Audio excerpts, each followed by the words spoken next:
Greetings and salutations, and welcome to Flintlocks and Fireballs, where a handful of mad actors will attempt to survive the turbulent waters of Dungeons and Dragons.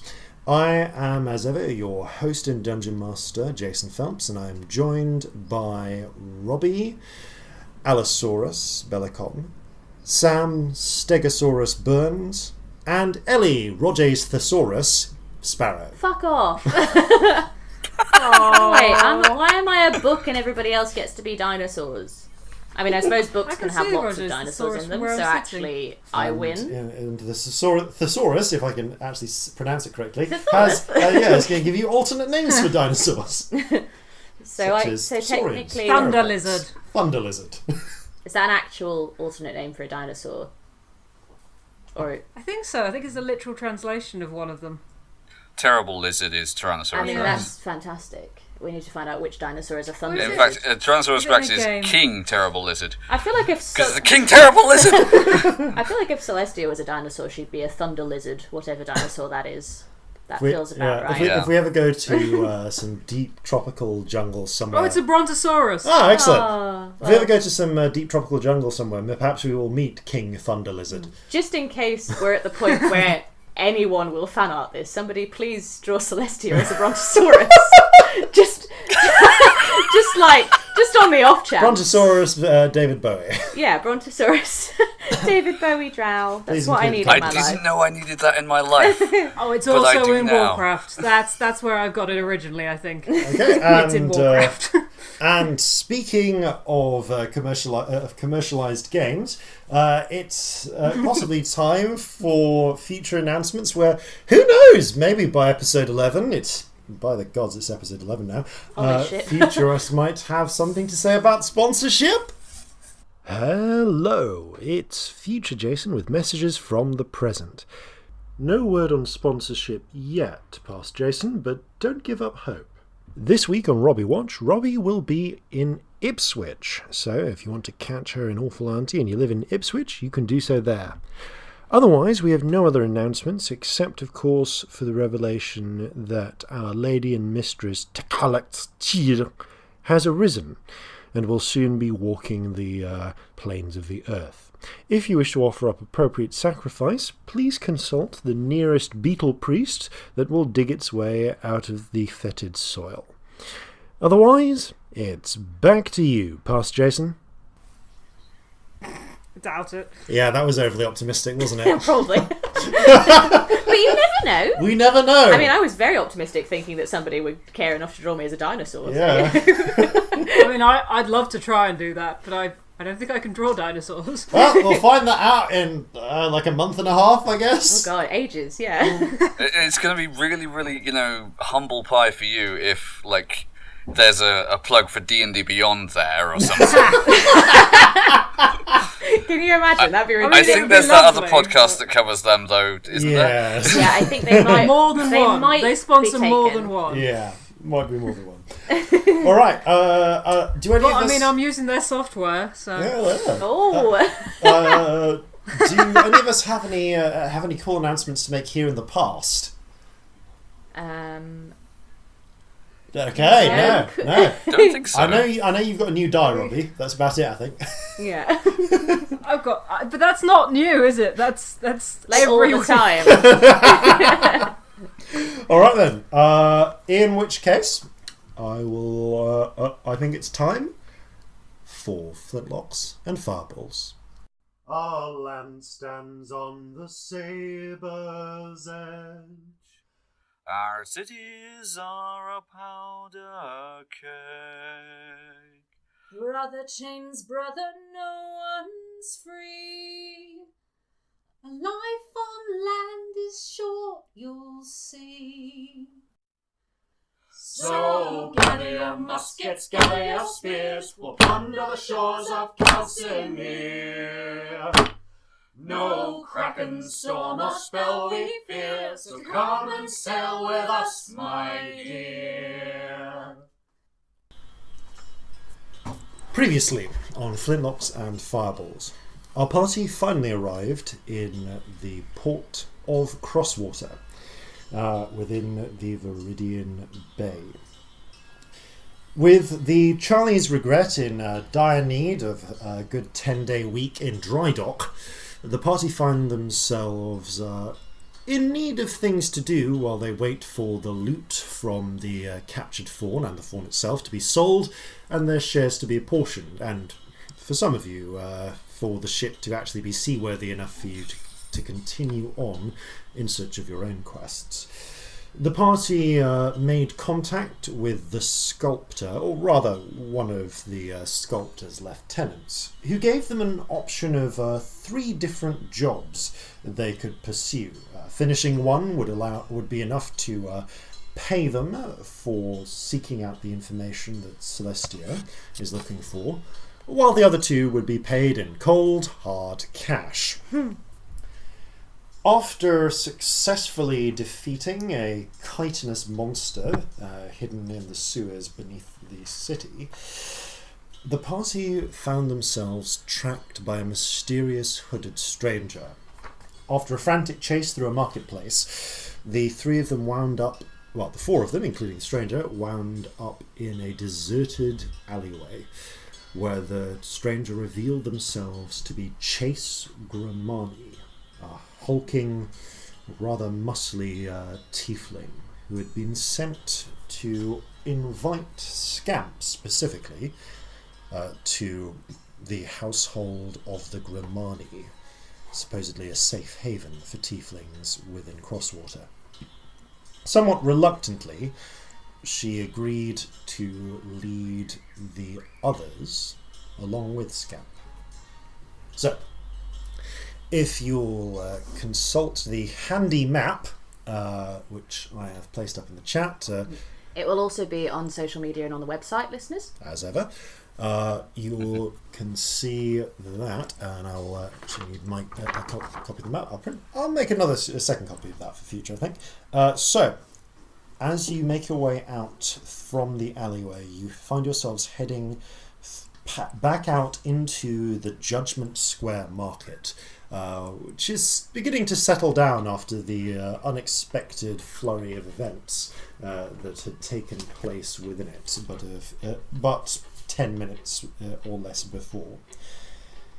Chase quickly moves the 4 of you through the New Glazers Ward and the complex back streets of the Warrens, a part of the semi-industrial district of Crosswater, which you realise to be a much less affluent area. Houses are more densely packed. Workshops tend to be shoved in where they can be, and it seems that she's taking a deliberately oblique route. Eventually, she leads you towards the crowded warehouses and dock district of Olympi's Nest. One moment. So, as you're making your way through, there we go. Chase leads you deep into the industrial district of town, passing through the New Glazers district, past workshops and crafting houses, and on through into the morass of heavy warehouses that bulk up space between the city's ever-working heart and the docks, canals, and quays flanking the river that serves as its arteries. If memory of the city's lookhouse from when you layout, I should say, from when you approached serves you correctly, you are not far from the quay where the fortress beast is, less moored and more resting. That said, even this late, the demands of commerce mean that the city is never truly quiet this close to the docks, and you can hear the faint hubbub of conversation, argument, and late-night hammering and sawing even now.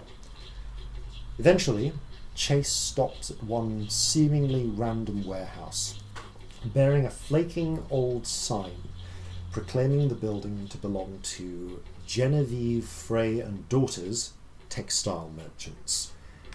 It looks barely used, except for the heavy lock on the front door, which Chase opens with a thick iron key.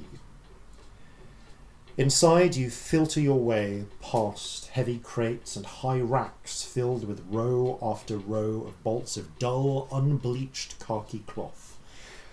The windows on the interior, you notice, have been boarded up, and Were it not for your dark vision, you would have difficulty making your way through the maze of heavy wooden cubes. Corzin, you don't have dark vision. It is pitch black in here, and you are forced to be led through holding someone's hand. You have your choice of whose hand you wish to get to grab, if any. I mean, I'm already holding Scamp's hand for this whole walk. But you can hold mine. Fine, yeah, whatever. We're adorable right now. We're like a little weird family. This so gentle... This we go down in perfect height order as well. I'm fine. What? The three of you follow Chase in this little daisy chain until eventually you come to a small back door hidden behind a couple of the larger crates, which Chase unlocks with another key. It feels as if you have stepped into another world, far from the bustle and cry of the city. Nestled between several warehouses, each backing onto each other, you find a wide courtyard that has seen the touch of long years of love. This empty space has been meticulously transformed into an ornamental garden. Ancient flagstones have been dug up, retiled, and turned into a koi pond that stretches across the courtyard, silver and gold fish flitting through the dark waters and its various water plants. A tiny arched bridge has been built across the pond in the centre, either side leading to a fine gravel path that curves through the garden as it leads from the door you have stepped through to a far one. Trellises cover the walls, and vines and creepers climb the warehouse backs. Hanging baskets full of flowers and greenery cover every blacked out inward-facing window, and small potted trees ring the enclosure, cut in the draconic style into various pleasing shapes. A small gazebo has been erected in one corner, underneath which has been hung a swinging seat wide enough for two.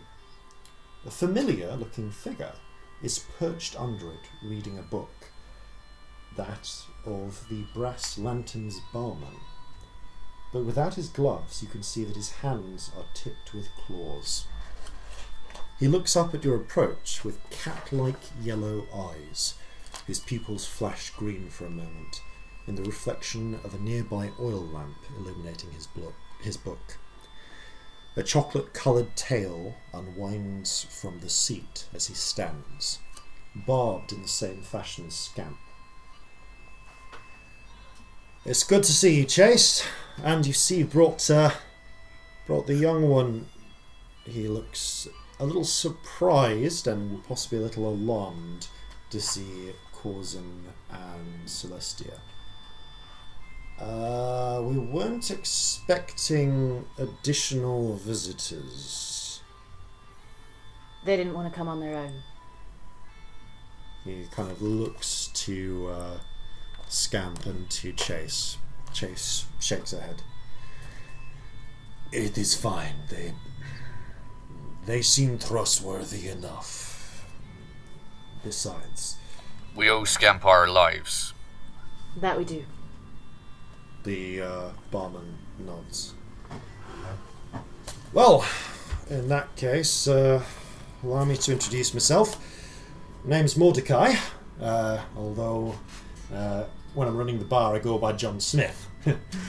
And he runs a hand through his hair, and you can just see there are actually filed down horn stubs beneath the hair, which he's grown over it to cover them.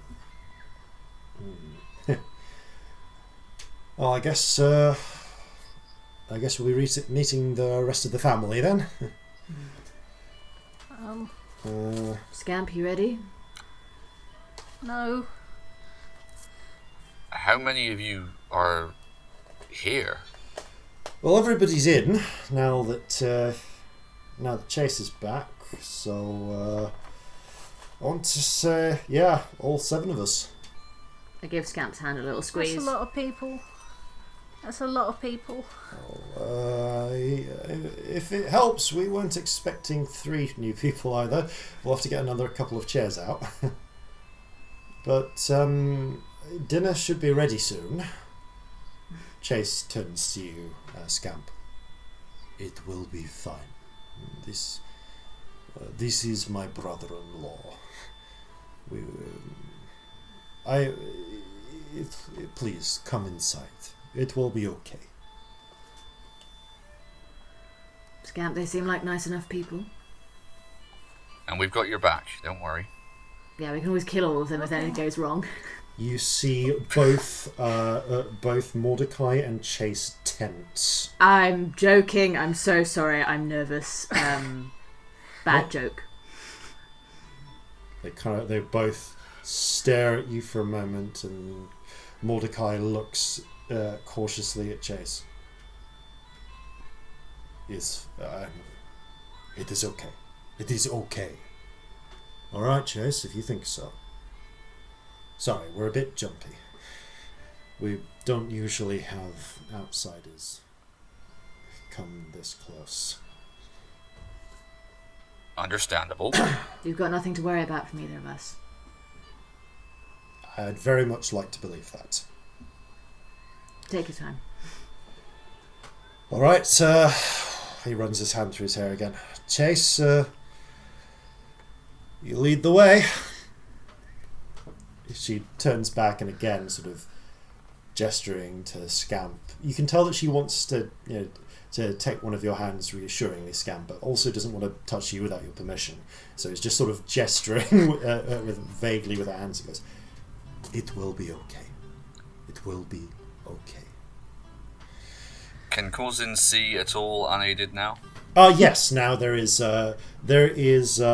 dim light filtering through the clouds above, and also reflected from the many lights of the city. By this point we've gone entirely into night. Dusk has closed down over the city, and there is also the light from the oil lantern. So. You see one of the warehouses on the side has a painted door, not unlike a normal front door of a house, and Chase pushes it open and leads you through. And you find yourselves arriving in a very large common room. The half of the room nearest the door sports 8 chairs, arranged in a very rough semicircle around a fireplace, most of which are quite different from the rest. A pair of high-backed red leather armchairs sit closest to the fire, one of which is a footstool in front of it. Not far from these is a straight-backed wooden chair, made of cheap pine, but which has had every surface carved and lacquered in a variety of patterns and images. A plain, dark wooden chair with a comfortable-looking red cushion and back sits near that chair, and beside that is a pile of plush cushions of varying colours with a distinctive central impression from repeated lounging. A green leather armchair with a lower back sits a little distance from the cushion pile, and one last pair of chairs complete the circle. A plain but sturdy stool, and a fat brown armchair covered in quilts and blankets. 2 of the chairs and the pile of cushions are currently occupied. The far half of the room contains a long table with 8 chairs and a couple of hastily added stools, laid out for dinner with mismatching bowls and cutlery. The sound of clattering from a nearby doorway seems to indicate the existence of a kitchen. The last thing you notice before returning your attention to the inhabitants of the chairs is that every inch of the walls and ceiling has been painted in a variety of subjects. Landscapes, people, scenes from scripture, fantastical beasts, and portrait scenes from ordinary life, all meshed together in interesting ways. 2 of the seated figures share a clear family resemblance. Well, one seated and one lying on their front. Perched on the carved pine chair is a tall, thin tiefling with alabaster white skin and a mop of curly black hair. You can see where her horns have been filed down to hide in the mass of hair, and she wears dark brown leather jerkin and matching boots and trousers. She's busy with a carving knife, whittling a stick of wood, but looks up as you enter. The other figure is lying on the pile of cushions, a much younger tiefling of perhaps Scamp's age, with the same dead white skin, but a pair of small nubby horns and straight silver hair, wearing a short cardigan and yellow dress. She too looks up from the book she is reading on your arrival. The third figure, sat in the quilted armchair, is a short, plump tiefling with green skin, a bob of black hair around a pair of small bull's horns, and completely black eyes. She wears a white dress with blue and green flowers stitched into it, smudges of green and dirt around the hem. She stands as you enter, first seeing Chase, her face spreading in a broad smile. She puts down a ball of wool and her crochet needles and embraces Chase, planting a kiss on her lips. She pulls back and then seems to notice more of you than expected. The other two pale tieflings are staring first at Scamp, but then very quickly at Corzin and Celestia as you arrive. Mordecai comes in.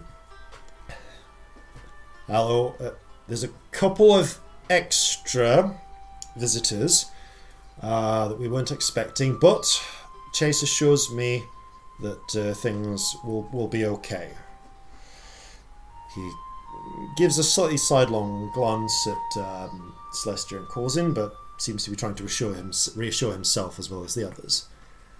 Still, though, we're all very happy to see a new friend here in town. The green-skinned, plump tiefling kneels down in front of you, Scamp, and gives you a broad smile.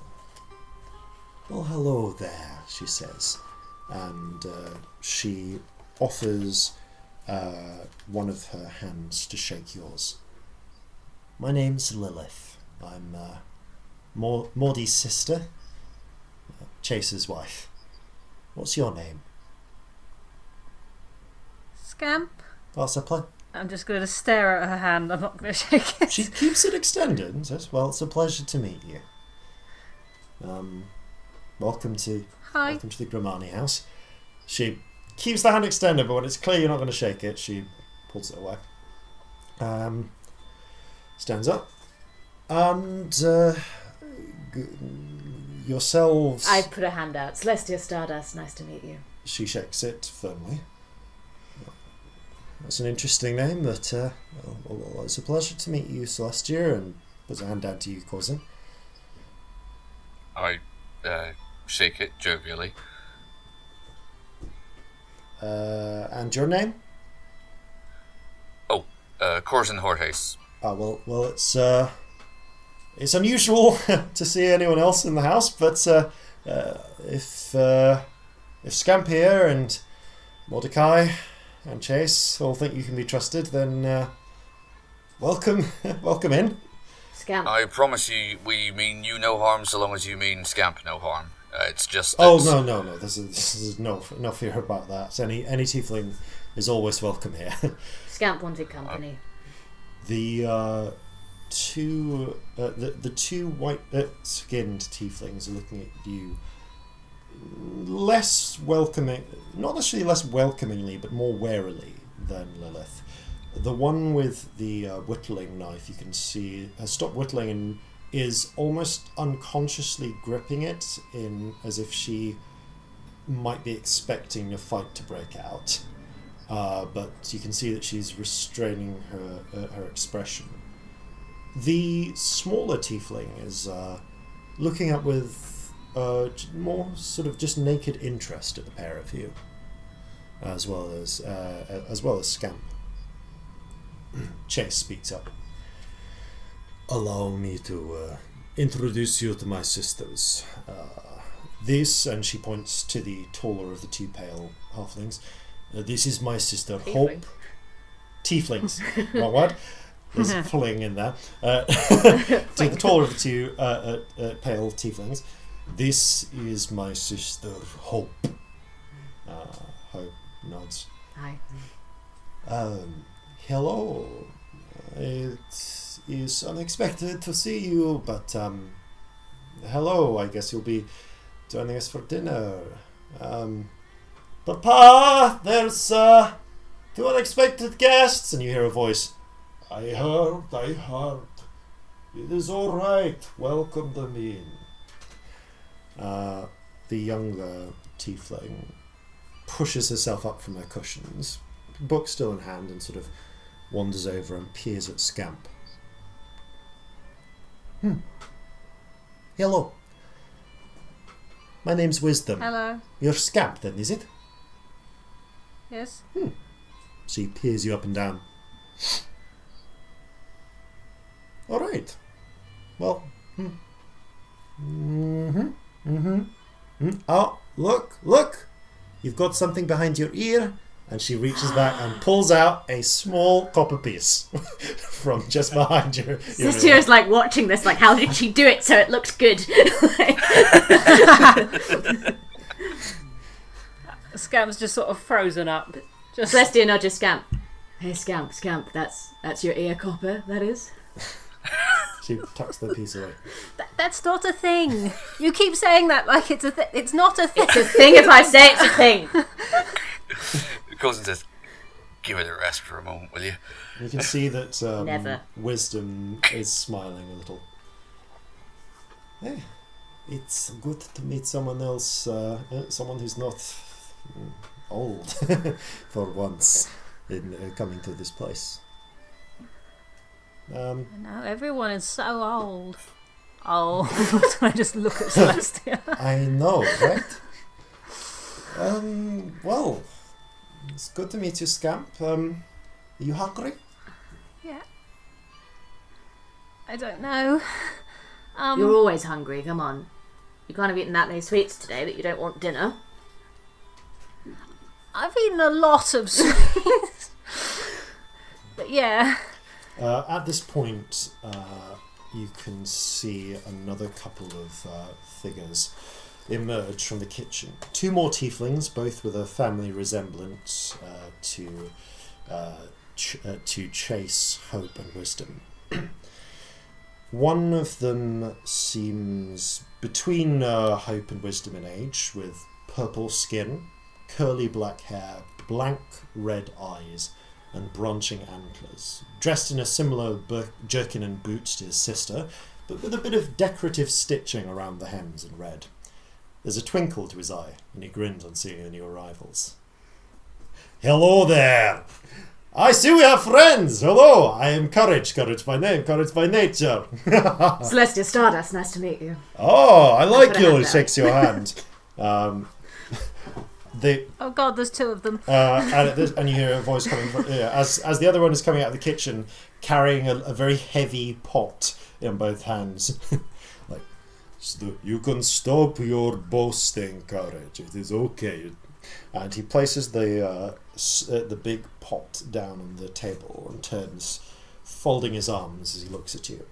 The last tiefling is older than the rest, with curled white hair, branching antlers, blank crimson eyes behind horn-rimmed spectacles, and deep purple skin, wrinkled around the eyes, neck and hand. He has the look of someone who's been used to carrying heavy loads their whole life, and wears sandals, knee-length trousers, a loose white shirt rolled up at the sleeves, and an open brown waistcoat. And where you can see his forearms, where the shirt is rolled up, they are just covered in tattoos. Corzin, these remind you a lot of some of the older sailors you've seen in your life. I was going to say, are any of them obviously sailory Some tattoos? are obviously nautical, some seem to be more decorative. Some are in a language that you can't read, neither of the pair of you can read. Scamp, you actually you can read it. And it just seemed... one of them says, basically translated from Infernal, Grimani on it. And the other says, we'll fuck you up if you cross us. But they both look like all of the tattoos look quite old. possibly the relic of a much younger. Like they're a little bit smudged. They're a little bit faded over the years. Like that sort of bleeding effect that you get with really old tattoos. I want "Will fuck you up" written on my forearm. That's amazing. That's so good. And he's naturally, from years of doing it, folded his arms in such a way that it reads Grimani on the arm that's on top, and "Will fuck you up" on the arm below. Love it. Hello. I see you're welcome, Scamp. And you, Celestia Stardust. And you, Corzin Horhace. I am Justice Grimani. I see you have met my children. He put gestures to Chase. Chastity, my eldest. And then to the others in turn.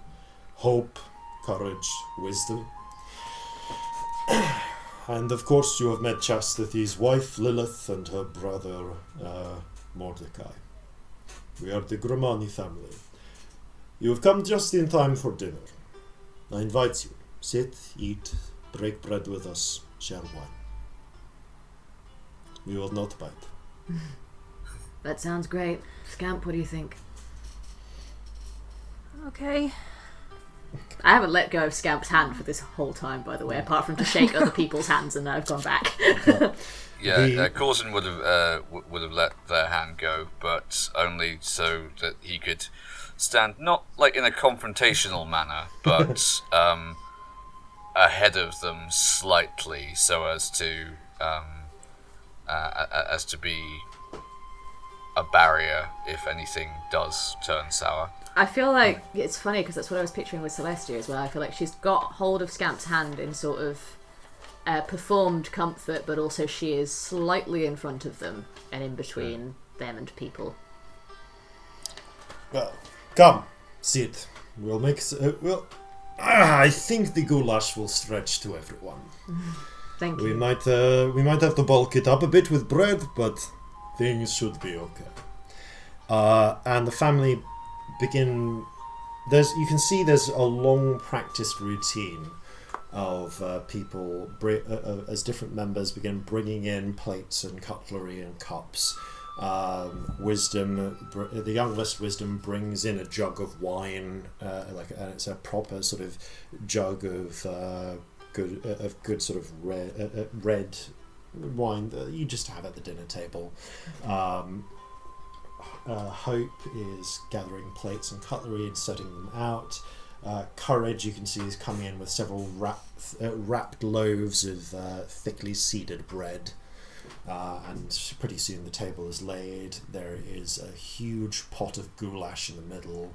There's what smells like freshly baked bread, thick slabs of butter, good red wine.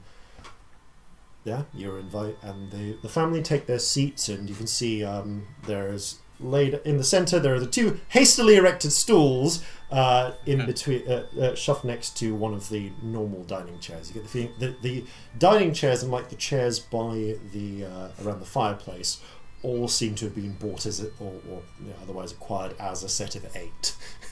Right.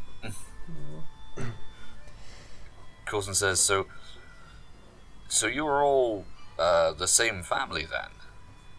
Well, says Justice. Yes, these I should say that Mordecai and Lilith married in, of course. But yes, these are my children. Right. Do you all hide all the time? Like, do you all have jobs elsewhere, and you wear hoods and all that? Courage says, that is a bit of a forward question for first thing at dinner table. But it's fine, I don't mind telling you. If that's alright, Papa? You don't have to. It's going to come up, it's fine. Yeah, we all work as best we can. Except for Wisdom. All she does is study. Wisdom goes, yes, well that is because I am smarter than you, brother. You're not as fast. I can do this. I can do the coin trick better than you. Watch! And he puts out both his hands and pulls coins immediately from behind Celestia and Corzin's ears, and they're both silvers. Teach me. I can't do that very well. I'm trying to get better at it. I've tried a few times. It's not really worked. Hope, who is buttering some bread for herself, goes up. My brother likes to pretend he is a dab hand with his hands, but he can't pick a pocket for shit. I will teach you how to do it. Courage goes. As you may have guessed, yes, we all work, but employment opportunities are a little bit difficult for people like us. It's hard to. It is not impossible to get honest work, but it is hard.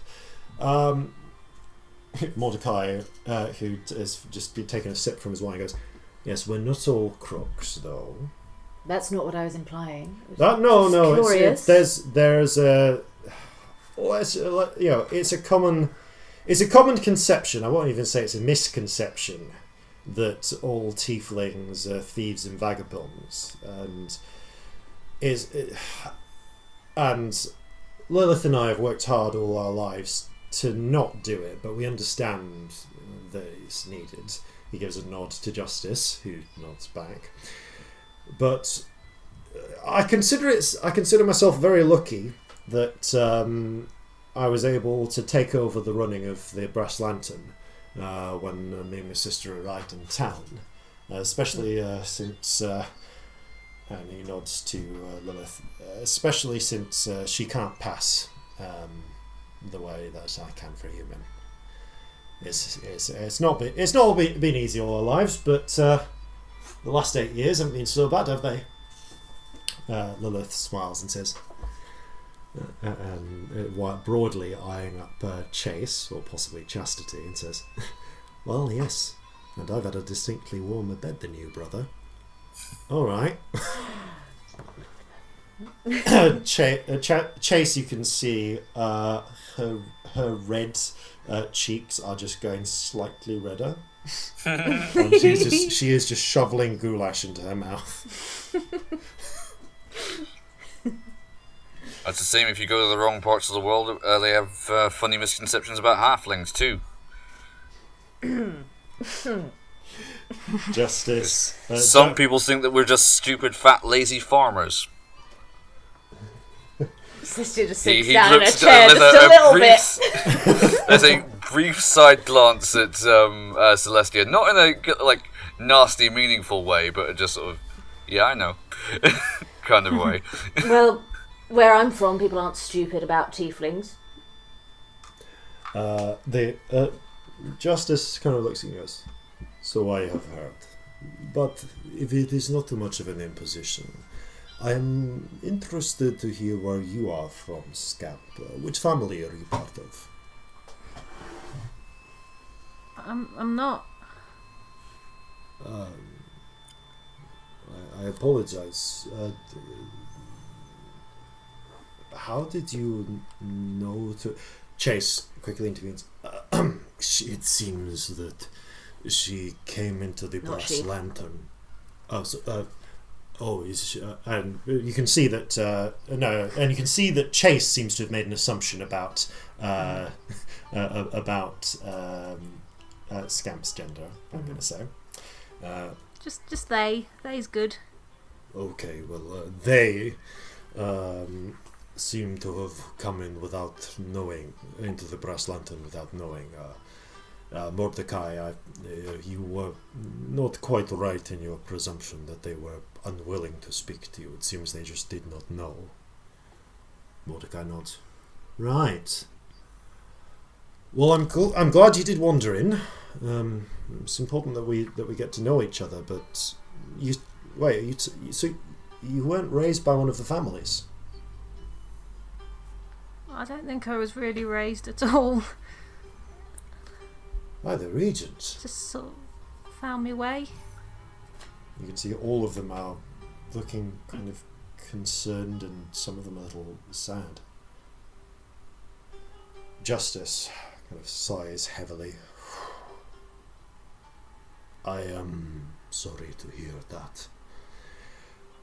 It's fine though, it's not unusual. There's tons of street kids. But someone should have been looking after you. It is our way to look after the rest of our kind. Very few others will. I can only assume that your parents must have died. I don't know. Well, for as long as you wish to stay in Crosswater, you're welcome to stay with us, or if you or to visit us. You can always come at meal times at the very least. We have plenty of food.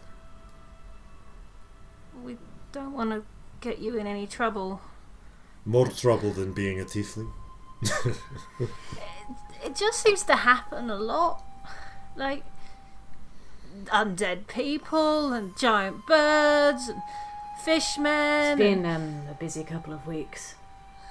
That it has. Ah, you live interesting lives. I too lived an interesting life once. Seems to me you still do. Celestia says, gesturing at the general everything. You have it written on your arms. Yeah. he grins. I was not so fortunate in my youth as Mordecai and Lilith to be able to live a life without crime. Let us simply say that I made my fortune on the seas, and the less said about that, the better. That's what we do. I wish you the Corzin best. grins in recognition. I wish you the best of luck in your chosen career, and I pray to the regent that you get out alive. So far, so good. Good. Yeah, although, we've had a couple of close calls. Well, if I suspect if you stick by your friends or your family, you will make it through. It's how I met my wife. She kept me alive for many a year. He looks a little sad. Romantic. Hmm? Romantic. She always was romantic. But that was Constance's way. Do you have many tieflings that come through here? Sometimes, often enough, usually at least once or twice a year. Some of the families travel. Some split apart, they travel in ones or twos and then reconvene. Because of what we are, we often cannot stay in one place for long, except for those of us who have managed to make safe havens, homes like this one. And even then, he burps a little, sorry, goulash. Even then, our homes must be defended. It is a sad truth. And there is not so much legal work. There is enough from the brass lantern to get by on, but in order to keep ourselves safe and maintain our lifestyles, we have other work we do. I have no doubt that Courage will tell you all about that when time is right. Myself, I keep an eye on things, coordinate these days. We have a few friends in the neighborhood who we have done services to over the years, and they help provide a little extra income. I work to keep the family safe by making sure that people do not know so much about this place, and those that have inklings are discouraged, usually with coin, from inquiring further. Have you ever been below? Because, tieflings, they have jobs. I have not, but my wife did, and others I've met had, and for some, that was a good life. And I considered it, but... But below comes with its own set of baggage. And I felt that above, for all of the trouble we face, was a better place to raise my children. There are other opportunities here, and he nods to wisdom. Hopes we might have. He grins at hope. And besides, I've never been one for bending the knee to people. We have our difficulties here, but we are free. No, you have a point there. Below isn't such a good place to raise children. Are there lots of families? There are a few, obviously, like any families, they split, they join together. Some do not survive, new ones emerge. By and large, I would say there are maybe 30 or 40. There are often places like this in larger cities. Many of them live in the countryside. They have farms or places they can stay safe away from people, and those who can pass as human take care of the trading and similar needs. Hope and he gestures to Hope, often buys many of the various foodstuffs and groceries we need, as she can pass with a little bit of makeup.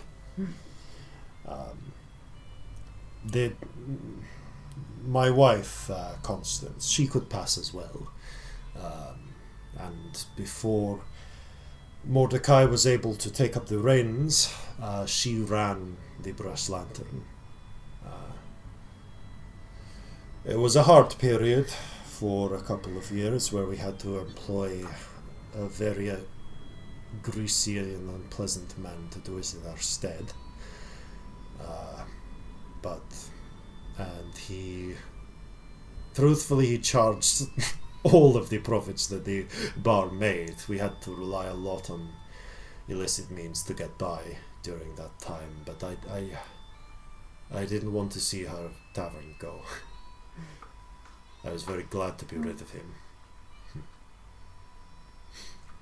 I didn't kill him. I threatened his life, gave him a large severance fee, and packed him off on a boat to somewhere very distant. Seems fair. I got my share of killing when I was a young man. I have less of a taste for it. I don't like killing. It's not fun. I don't think anyone ever really finds it fun unless they're properly wrong in the head. Oh, I think some people find it fun, but I am ashamed to say that when I was a young man, I would have disagreed with you. I have had many years to realize how wrong I was, but I was not a good man in my youth. He takes a long draught of his wine. Who did you sail with, if you don't mind me asking?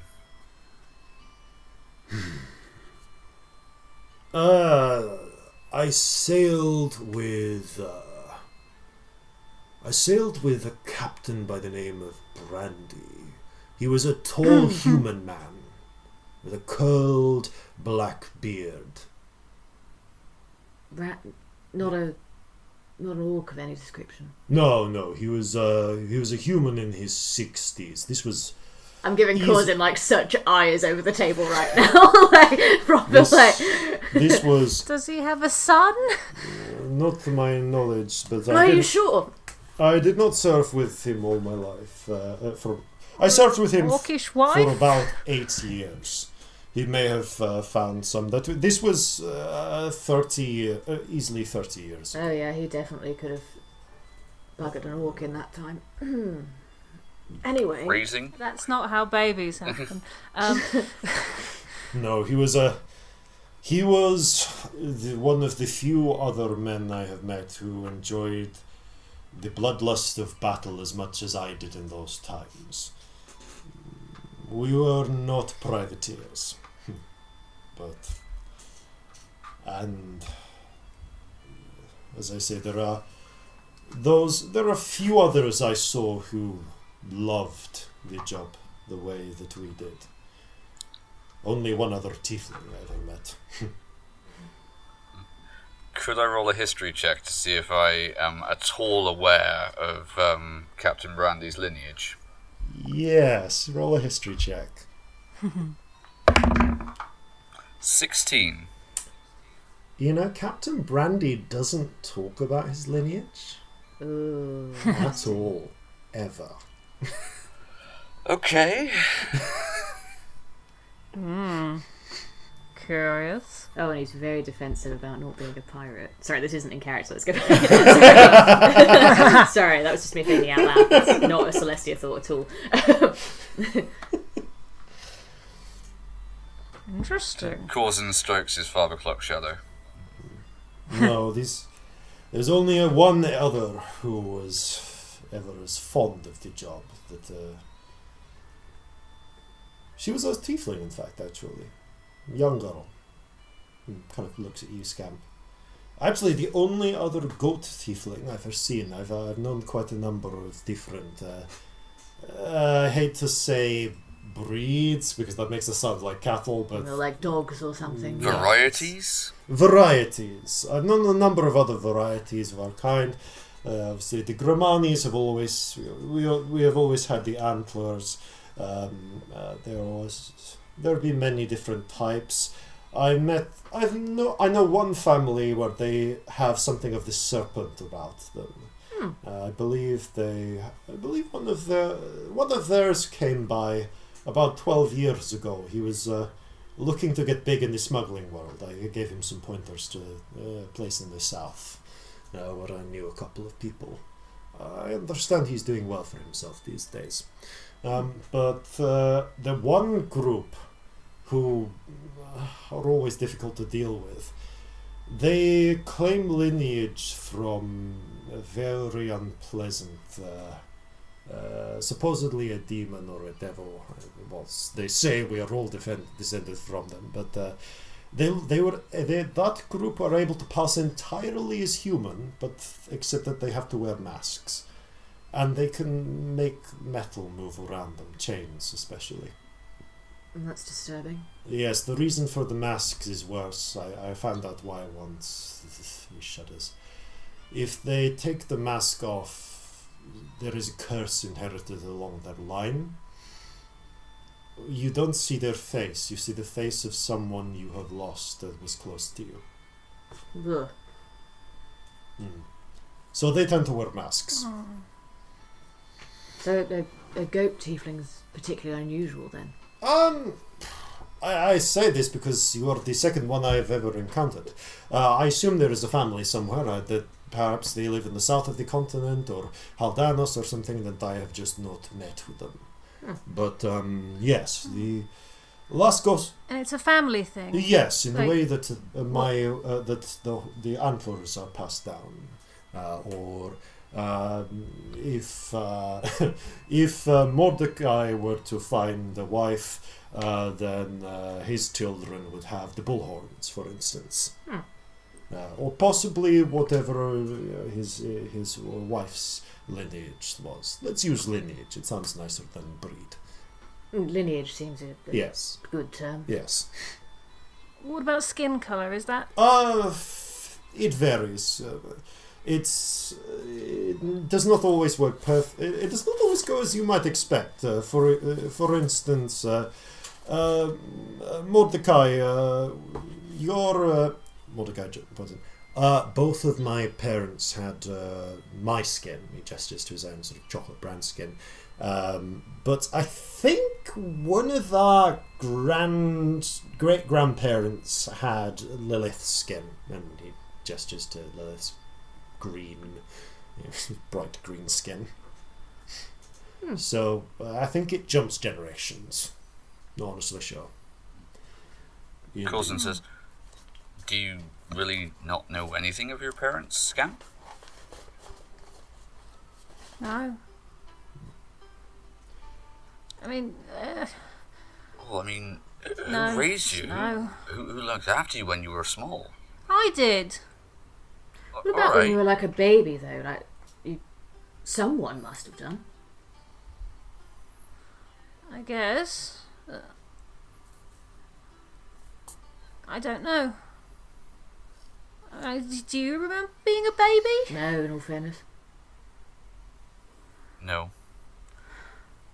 And well, and he goes a little bit distant for a moment, and he says, "My parents were not the most present in my life as they might have been, but I do remember them, and if, like with most people, I suppose, if it weren't for them, at least initially, I don't know what might have become of me. You're a survivor, Scamp. That's clear for anyone to see. But Scamp, you don't need good parents to turn out okay. Quite right. Probably helps to not be killing people, though. I don't think most people my age are killing people. You'd be surprised. Yes, I remember Violet. She went by Violet, the goat tiefling.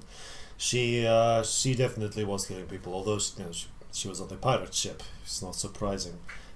No, she was about your age, and she was terrifying in the fight. Brutal. And smart. Very intelligent.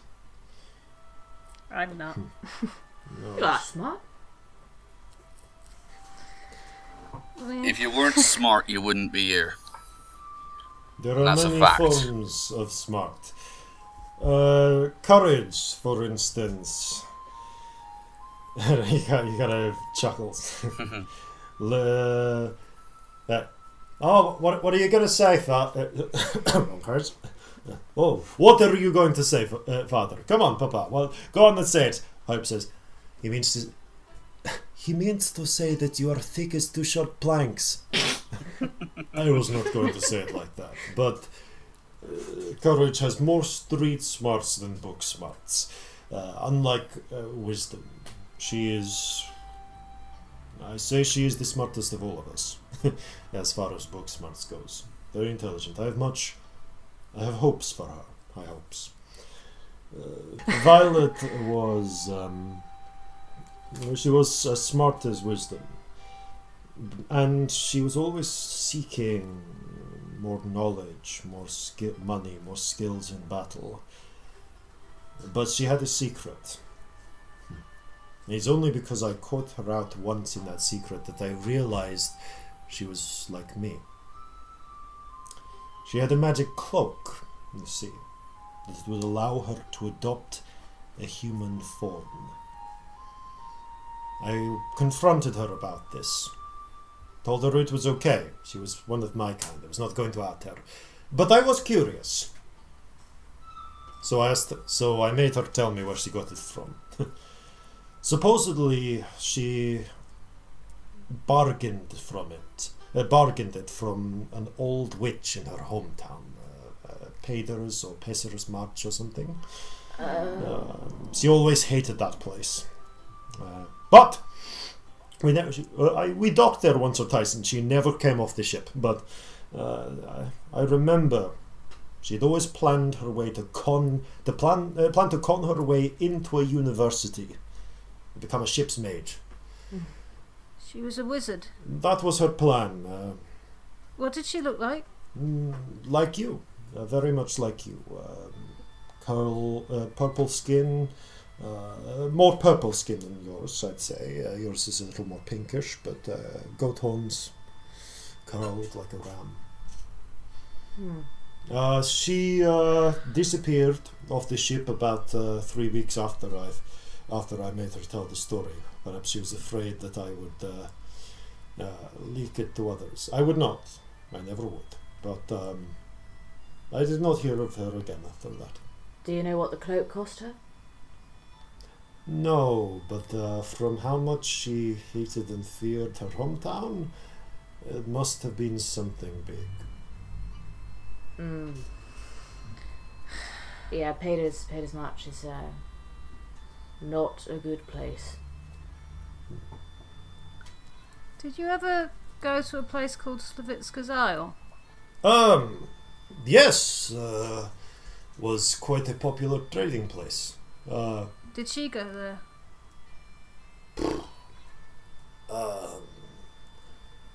She might have. Would she have been on the ship at that time? I suppose, yes. We did visit it when I was sailing with Captain Brandy. We took on supplies there. So, yes, she probably would have seen it. Right. That would have, as I said, this was all about 30 years ago.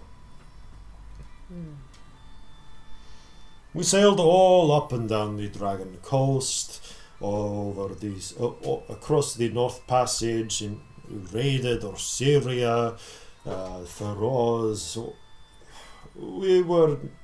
Brandy was a successful pirate, not as successful as, say, Scarrow, but pretty successful. Which one? Do you know? The successful Scarrow, not the one the song is about. Yeah. No, that was. I feel like that was his great grandson. Do you know where this Violet ended up, by any chance? No, I think didn't know her when. I don't know what happened to her after she left the ship. What would you guess, Scamp? I think she might have killed a whole bunch of halflings.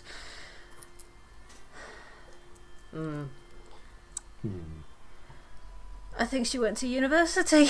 I think you might be right. Corzin is very quiet for a moment. By this point, the dinner has been finished, and you can see as you're having now the four of you kind of more or less having this conversation just with Justice. The others are starting to get up and then moving over towards the armchairs around the fireplace. Celestia's going to get out one of her nice bottles of whiskey and just like offer it. Thank you. He drains his wine glass and pours out some of the Orcus, pours a bit for you all as well. And you can see the others are starting to go back, sitting down. Wisdom has picked up her book again, is now reading it, lounging on her pillows. Hope has gone back to whittling. Courage is tending to the fireplace. You can see that both Lilith and Chase are now sitting next to each other. The Lilith in the fat brown armchair with picking up her crocheting again, and Chase is just on the sturdy stool and kind of just leaning, resting on one arm, watching her crochet, and just thinking whatever her own thoughts are, having occasional words of conversation with her wife.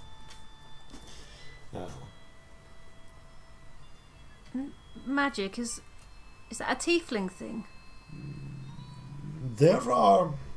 It depends upon your lineage. The most common there are some magics that are inherent to us.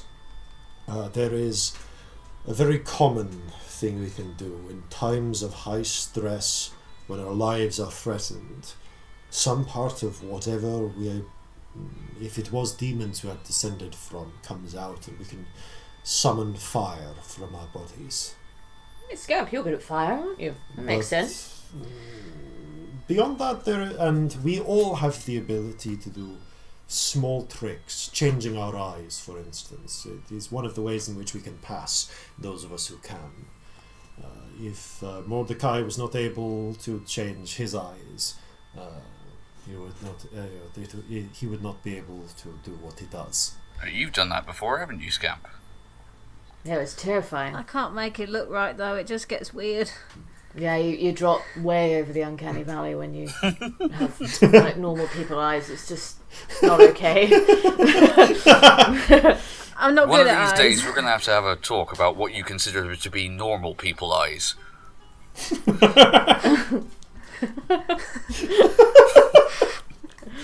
You know, there's a figure of speech, you know what I mean? Take a sip of my brandy. Not this brandy. Corzin shrugs. What? It sounds like the three of you have been to Slavitskazal more recently. May I ask what brought you there? Scamp. Scamp had a treasure map. A treasure map, you say? Yeah, a map in a bottle, wasn't it, Scamp? Yeah. Was there anything unusual about this map? I mean, you still have it, don't you? Yeah. May I see? It's super gross. Yeah, it's... You're not Oh, God, it is really... I don't... I'm just gonna... It might be made of dead people. He draws in a breath. Ah, yes. It might be made specifically of dead your people, as it were. He holds up a hand. Wait a moment. I need to get something. He stands up and he walks out and towards the kitchen. I really hope it's not more dead people. Scamp, he's not going to bring out a dead person from the kitchen. Well, you don't know! He hears some sounds of footsteps. It sounds like he's going upstairs. Admittedly, I've not met all that many tieflings, but everything I know about them does not suggest to me that they make a habit of using Keeping their dead own people in the flesh kitchen. in order to make treasure maps. No, and also One of them did. Scamp, look around you. They're not scary monsters, are they? They're nice people. Look, one of them's crocheting. This is adorable. It's not. It looks fine. There's one of them made the footsteps map. as you are coming back down. Someone did that. Yeah, but I don't think there's a higher percentage of scary, sadistic people than any other particular race. Also, we don't know even that a tiefling did that. And even if That's they true, did, actually. It was her. even if they did, that doesn't reflect on you. Do you want to know? I mean, halflings have got a reputation for being crafty, deceptive bastards when we want to be.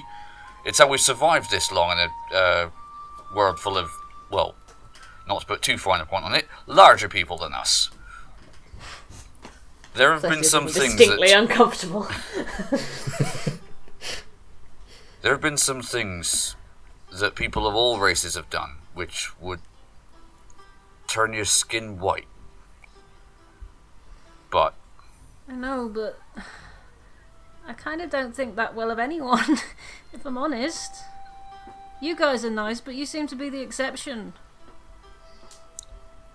It's about this point that justice returns. And you can see, and it's worth mentioning how the room is lit. There are a couple of gas lanterns hanging on, actually it would be gas lanterns, it would be oil lanterns hanging on little chains from the ceiling, and the table, although at this point Courage has gotten back up and is now clearing out the plates and bowls and moving them into the kitchen.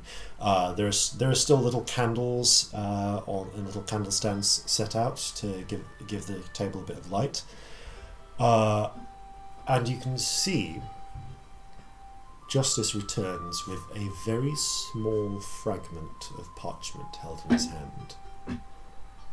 And that you can just see a little bit of what looks like some trees or something on it.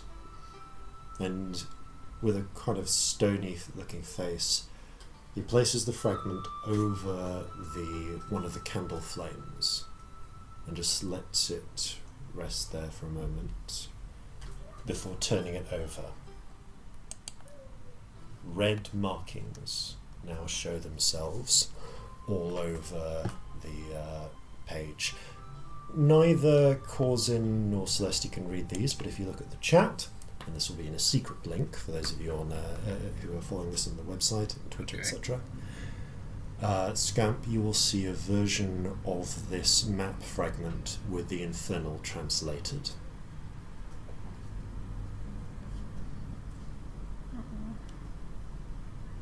Is it the same handwriting as It's the the map? same handwriting as the map you have.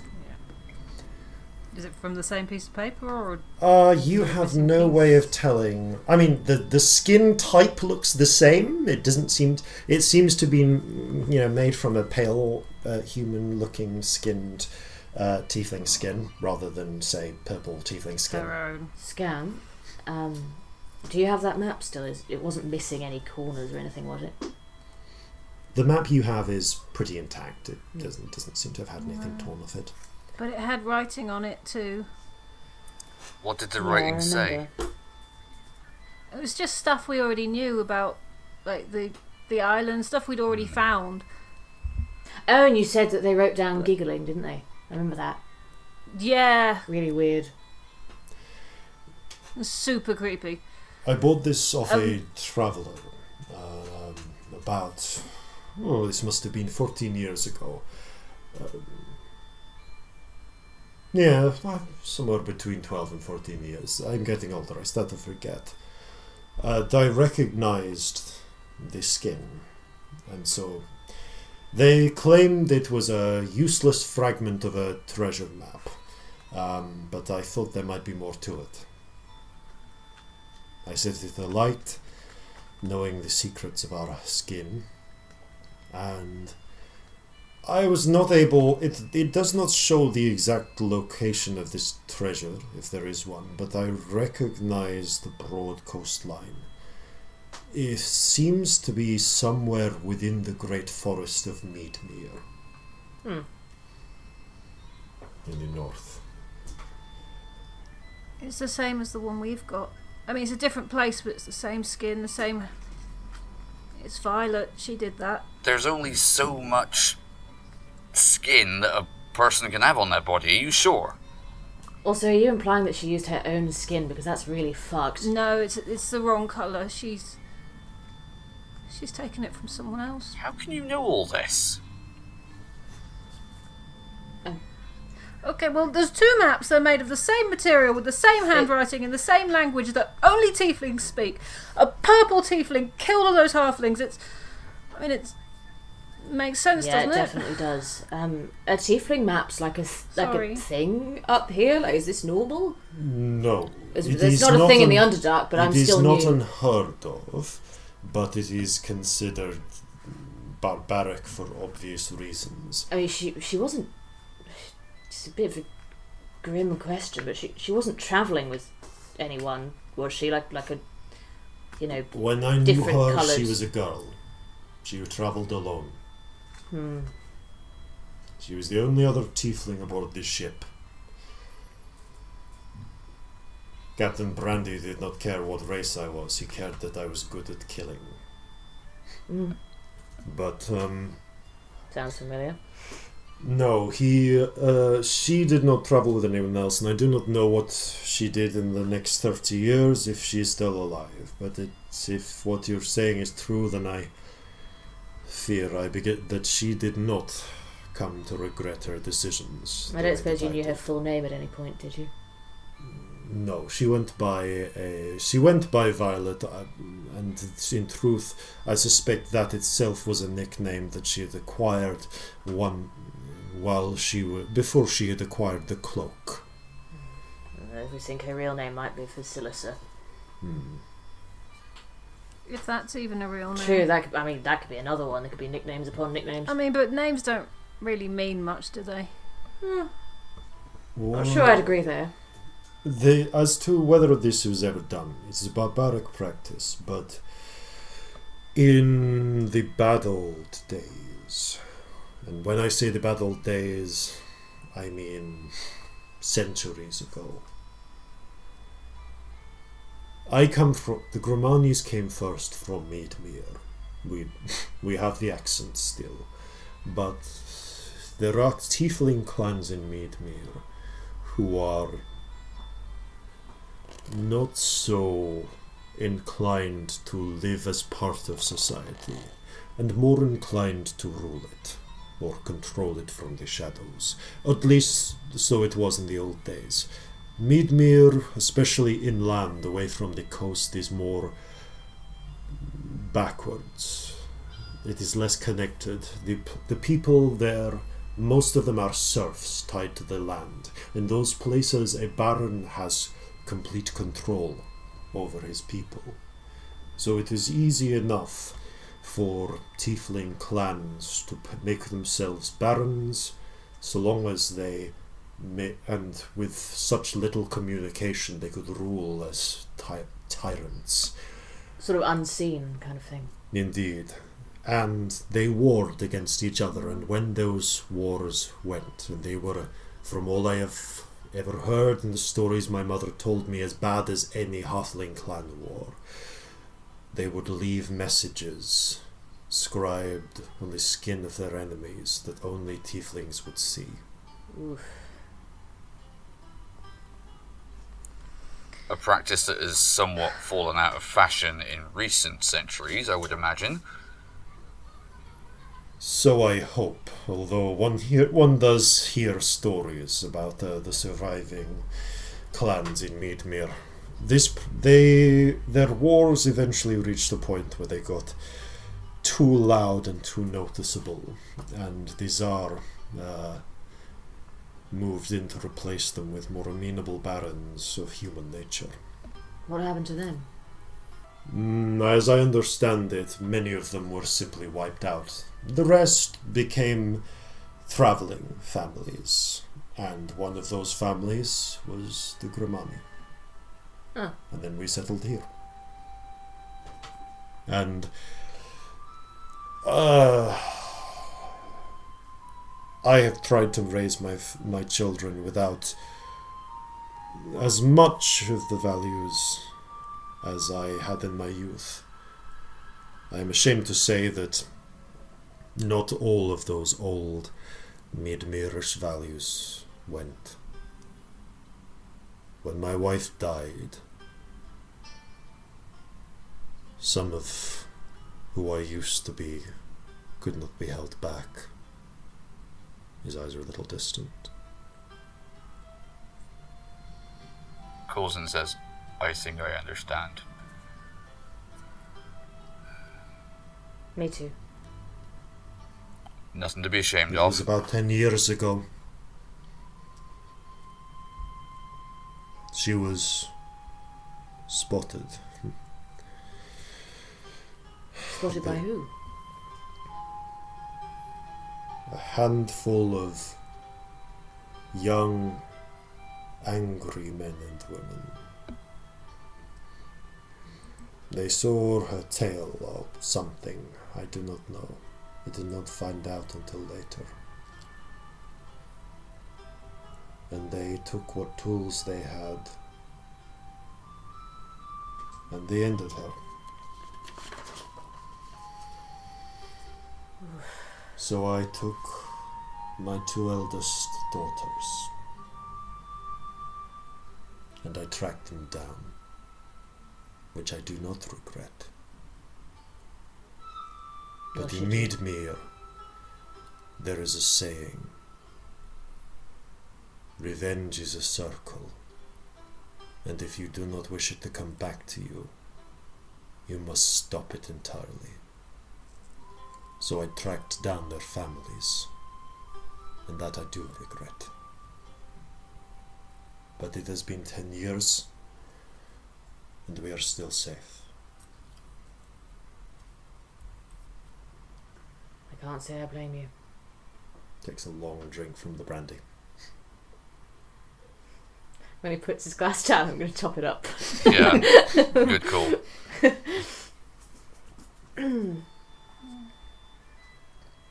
I'm sorry. Thank you. I'm sorry too. I was filled with rage and,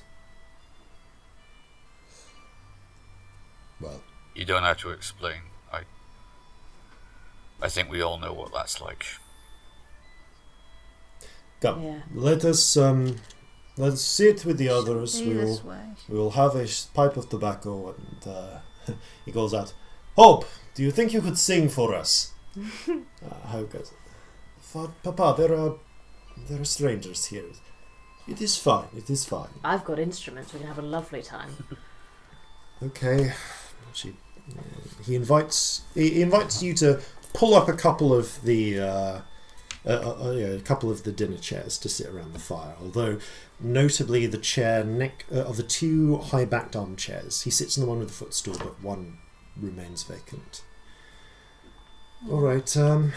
Well, if you can sing, if you can play the back to this, pick it up. This is a song that I'm going to get my guitar out. This is a song that my mother taught me when I was young. Oh, I knew my love since the day I was born on the edge of the southern jade sea, with towers and burrows for tall and for small, like a jewel upon the green. As I think of my love in the days she was well, in the days when storms were few, I hold in my heart her sight and her smell, though these days my heart is mute. I'd sit on her lap and cast out my line, and she'd hand me the coastline's bounty. In the evening I'd enter her welcoming arms, and with friends share a bottle or three. As I think of my love with her arms stretched out wide, when the storms were but scattered and thin, I hold in my heart her joy like the tide, though my heart lets no further joy in. In my love's last months she stood tall and proud, no others her love could contend. But on the horizon there loomed the dark clouds that promised to bring her end.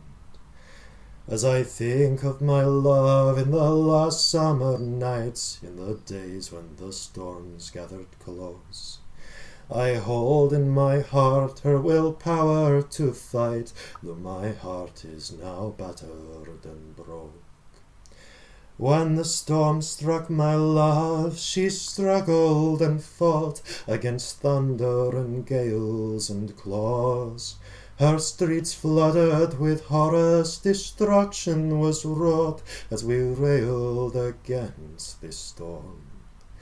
As I think of my love in the fight for her life, when the storm sought to tear her in twain, I hold in my heart her strength like a knife, though my heart was long gutted by pain.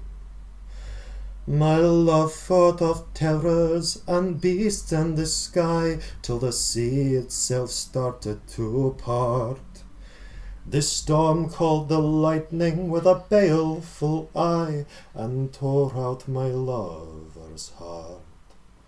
As I think of my love in her moment of death, when the storm dealt the killing blow, I hold in my heart my love's final breath, though my heart is now silent as stone. Oh, I knew my love since the day I was born, and I knelt in her watery bones. This storm took her life, and then it was gone, and left me forever alone. As I think of my love now, I sail from her grave, for the storm took my hope and my home. I hold in my heart everything I could save, so my heart will never be alone.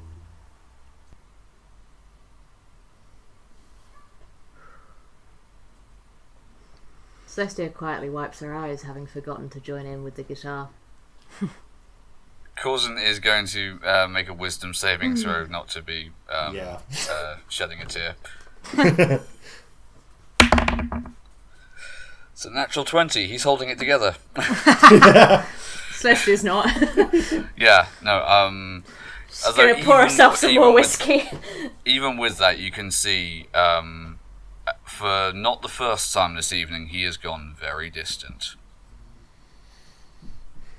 The Justice claps his hands. Well done, daughter. That was wonderful. Nice. It was a song my wife wrote about her hometown. She didn't like to speak of it, but it has always been a favorite. Anyway, what was her hometown? She never said. It was on the southern edge of the Dragon Coast, I think in Wending. I met her probably about 5 years after it had been lost, but she did not speak much of it, but she was always sad when she thought of it. In any case, I am going to see if I can make some bread and butter pudding. I leave you to talk with the others. He kind of... Is there... I should ask, by the way, if you wish to, I can make up some cots upstairs if the three of you wish to stay the night, unless you have any pressing business. I think that's up to Scamp. We've got some stuff we should be doing. Yeah, I if we do stay out, I should pop out and talk to Veldrina.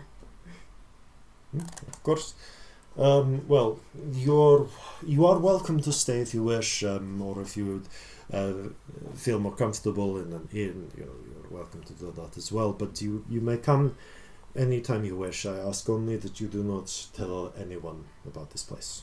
Of course. Of course. We must secrecy. You have my word. Thank you. Secrecy keeps us alive. If you wish to have a chat before you go with any of the family, feel free. I am sure Courage will want to tell you all about his side of his side of the family business. And Justice goes into the next room to start making bread and butter pudding. I'm going to go up to Courage. Courage. Hello. Hello. This is stupid, but I was wondering if you could teach me to do the coin trick. I'm really bad at it, and I want to be able to do it.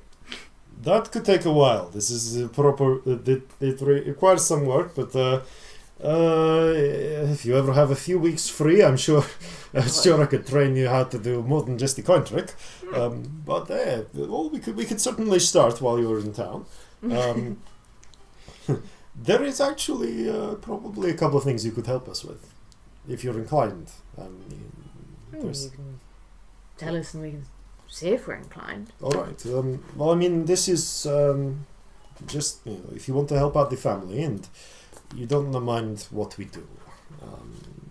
So Mordecai runs the legitimate side of things. Hope, myself, and Chase.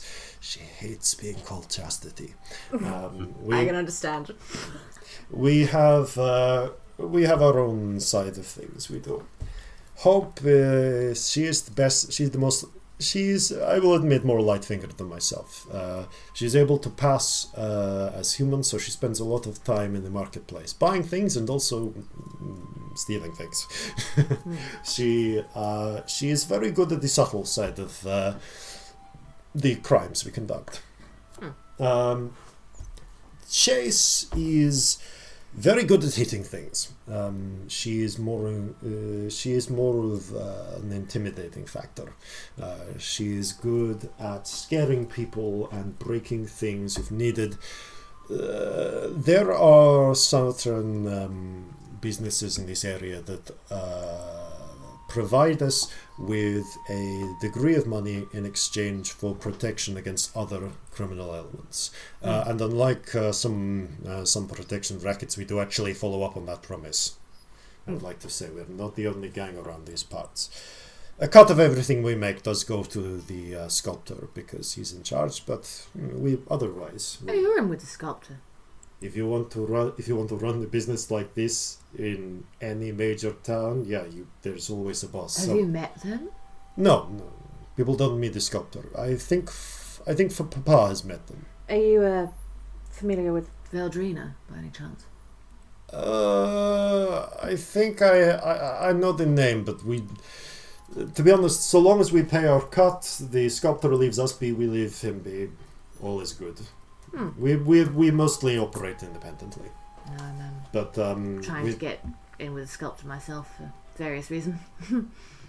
Well, if he has work for you to do, and you can find an introduction from someone, then I would suggest doing that, and that's probably the best way. We're in process of that right now. Well, that's all right. Myself, I prefer louder, flashier things. I like loud and flashy. There is actually a job you could help me with. I'm sure. A loud and flashy job? Indeed. In fact, I suspect all three of us probably have some small jobs you could help us with. They help us get a bit more money for the family. You would get a cut.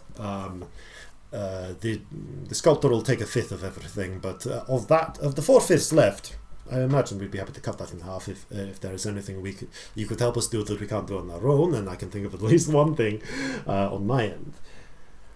The fact is, we could live on the money from the brass lantern.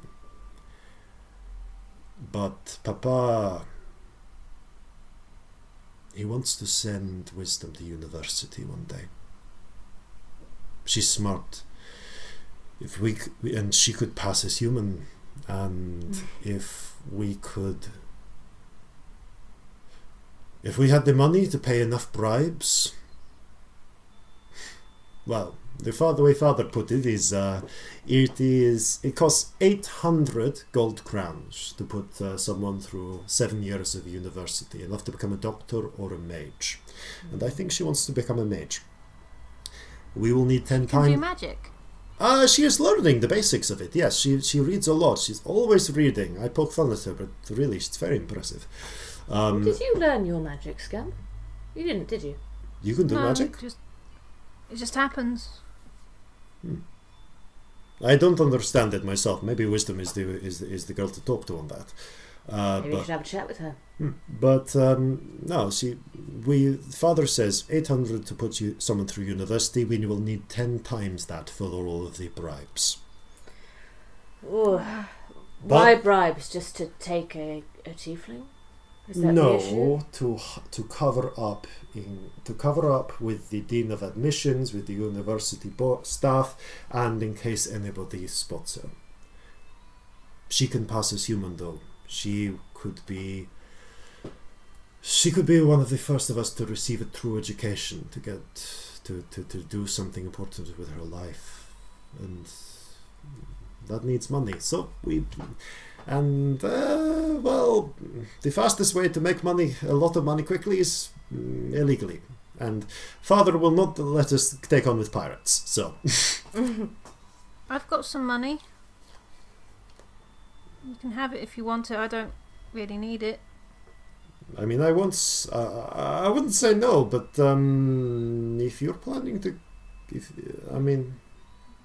between you and me, I'm sure Father wants you to stay as long as you can, given that you're not part of the family, and I'm sure he'd be willing to look after you. But if you're planning to go back on the road, I think you might need that money for yourself. The world is a dangerous place. I know, I get into a lot of trouble. I mainly just buy sweets. Too many sweets. You need to cut down, or your teeth will fall out. That might actually be helpful. They're really big. You don't want all of them to fall out, though, do you? Oh, these ones are really pointy. I mean, I don't know what your family, your would-be family, I guess, what was the term you were using at the dinner, lineage, is like, but I've known a family where their teeth just fell out every 6 months and grew back. Has that happened to you? My hair did that the other day. It did, but no, I'm not sure that's a tiefling thing, darling. I think that might just be a you thing. Yeah, it did seem to be a little bit like the temporary magical shenanigans that you sometimes end up like the one where everybody was invisible for 5 minutes. By the way, I meant to ask. There was an honest-to-goodness unicorn in that alleyway. What was that about? Wait, what? In the alleyway as well. I mean, Yes. Sometimes There's one on the ship a while ago. unicorns appear. Well, unicorns plural? I mean, if we're saying there was one in the alleyway, then it's plural. Yes, there was one on the ship a while ago. After Peter's March. Courage Wait. still has his cup of wine and is now looking at it suspiciously. Wait, whoa. Since when have you been able to conjure up unicorns? I don't do it on purpose. It's like the beard and the big and the music and the hair and the invisibility and lots of stuff happens. Have you ever met anyone else that has these problems? Or like, I mean, is this normal? Because I mean, Is this I've puberty? Courage says, that was not my experience of puberty. Well, you weren't conjuring unicorns. No. All of that laughter was out of character. Mine's in A little fire, maybe, but not unicorns. Have you known any tieflings that have conjured any unicorns? No. We once met a really scary one who I accidentally saw him with his face off and he had with his mask off and his mother's face, but I don't think that's. Oh yeah, you'll. He shakes his head as if trying to just dislodge that memory. Anyway, let's set about Alright, that better. What did this unicorn actually do? I mean, when I saw it, it just sort of touched Scamp with its horn, and then they started crying. It was a bad day. It was a very bad day. Admittedly, but... And I'm going to roll to see how much Corzin would know about unicorns, having not actually encountered one. Roll a nature check. Yeah, I was going to say, it's either nature or arcana, right? I'm gonna say nature. Oh boy, that's not very good. 7. The magical horses with horns. You've heard all sorts of legends, and it's kind of hard to separate them. Supposedly, the touch of their horn can heal any wound or cut through any material. And if both of those are true, then getting touched by a unicorn's horn might be either a very good thing or a terrible thing, or maybe both. Would I know anything about their disposition? You've heard that only virgins can ride them. You're not really sure how accurate that is. So, yeah, they're apparently, in the stories of which you've heard, they come to the rescue of wounded and weirdly specifically unmarried virginous women. You're really doubtful. Weird. Like, you really have no idea what the whole virgin thing is, but there is at least a recurring theme of unicorns saving people in desperate situations.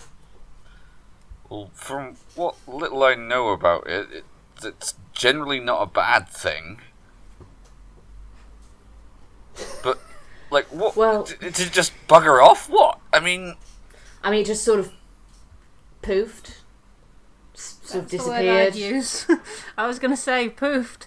right. Yeah, okay. You never It actually saw it poofed in, poof. It it walked poofed behind some out. crates and then just you never saw it again. Oh right. Okay. Yeah. It just sort of disappeared. Right, okay, well, in any case, It's not puberty. Now we've discovered that. no, it's definitely not, unless that's some weird thing that's, that Only goat tieflings have. Yeah. I mean, out of character, would any of us be aware that sorcerers are a thing as opposed to wizards? Oh yeah, no. I think. But I don't think maybe we'd know about, I don't know, magic surges. Everyone, not Scamp roll a history check. Really? Okay, history. Because Scamp has definitely not received any formal education in history. Oh God, that would be a 5. That would be I a rolled 9. a 3. Okay, for reasons connected to where you come from, Celestia, I you remember know us about the talking about existence this. of sorcerers. Yeah. Corzin, you know of the existence of sorcerers. Like you know of at least one famous one. Petra Leone, the halfling, otherwise known as Peter the Lion, who conquered Jova and could apparently summon storms with his hands. Would I have connected that Scamp is a sorcerer or no? Because I think from what we with talked what about, you which I'm know- not going to go into. Yes, I think you would have connected this by now. Yeah, but I wouldn't necessarily know about magic surges and that kind of thing. No, I you don't wouldn't know. feel You wouldn't like know I would about the that fine deeply. details of it, but you'd know that, like, you know that sorcerers existed. I mean, you know, there were wizards in the distant past, but like the wizards of today, they studied for years and years and years, and you know that sorcerers seem to have an inborn power of some sort that doesn't follow those rules and doesn't require lots of study. Okay, I'm going to turn around to Scamp. I think, darling, you might be a sorcerer. I mean, you're not a wizard. You're not, you know, whatever I am, and you're not whatever Corzin is. You just seem to have been born with this, like, weird stuff that happens to you. That sounds like a sorcerer, doesn't it? I don't know. What's a sorcerer? And they're born with magic, crazy powerful. Well, I'm not crazy powerful. You're not yet, but you may well be. Corzin, because your passive perception is high enough, you notice that at this point Wisdom has been leaning her chin on her book and has been listening to this whole conversation. She's Okay. just studying Scamp. Actually, noticing this, I will say, Wisdom, Yes? you've studied quite a bit about magic. Maybe you'd be able to answer these questions better than we can. Okay. What Have do you want ever to know? come across any examples of somebody Scamp. like Scamp here? Yes. Why don't we talk about this in my room? I think I think there's a lot of people around here. I can show you some of my books. All right. And in fact, Scamp, you- do you mind if I talk to you alone for a moment? Scamp, you alright to go? Okay. Yeah, we're right down here, Picks up her alright? book. I'm going to go over to Courage and try to make him teach me the coin trick. Courage starts teaching you the coin trick. Yay! Okay, look, you see, this is where you hide it. If you fold your Oh, hand just right. like this, It's in the, like, then the fold, bendy bit. yes, and then Okay. goes like. Corzin says to Scamp, if you feel uncomfortable at any time, you just yell. All right? Yeah. Or, you know, I might explode or make a unicorn appear. Well, just stick with the yelling for now, lad. Okay. Wisdom leads you through the kitchen, up some stairs into a small room. Like the common room, every wall, every ceiling is decorated with paintings. Even the small room that she leads you into, and you see it. She has her own room. There's a small bed laid out, and there are just shelves and shelves of books, which you can see she's carefully arranged by topic and in alphabetical order in places within those topics. I probably can't see that. But or you could see Realistically, that I don't read, if I you don't could read that fast enough. Yeah, you I could. can read If you could see that if you were able to quickly read. without spelling out the words and using a finger. She sits down on her bed for a moment and goes, before I explain this, I have to ask, how much control do you have over what you can do? Because I've just been studying this and I can only do the basic 3. What are the basic 3? Okay, I will try to show you. I still have to use some tools to make it happen. And there's a little dresser table, and she pulls it open and gets out some small cubes and rods of slightly differently coloured metals. Okay, so if I put the antimony here and the tantalum there. Okay, so this is the first of the basic 3, and she adjusts them into place and seems to focus and mutters off a carefully pronounced series of syllables. and in the center of the aligned bits of objects, aligned different objects, a small white glow begins to suffuse. So that's the first one. It's not dissimilar to the dancing lights that Celestia does, except that it's white rather than purple, and there's only one of them. And then she rearranges them, and she puts a little bit of charcoal wrapped in some paper in the middle of the circle, arranges them, begins muttering off a different series of syllables, and the little charcoal stick slowly rises and then slowly falls. And then the third one, she takes a small bit of, just a little shaving of very dry wood, basically tinder, out of a tinder box, places it in the centre of the circle, rearranges them again, and after a bit of muttering and focusing, the tinder catches a light, which she blows out.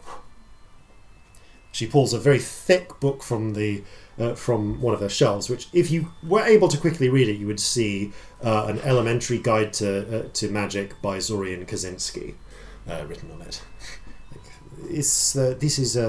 The basic three are the way I study magic, the fundaments of most forms of magic, manipulating three basic forces: light, heat, and motion. Oh. But I get the feeling it does not come like that through you, no? No. Okay. I mean, I can show you stuff, but it does tend to break stuff. Please don't. I have a lot of books in here. Although I can make a image, and I make a cat appear, but it looks like a cat drawn by a child. She studies it for a moment, and you can see she's... It would take so long for me to be able to do that. I would have to shape every patch of colour myself.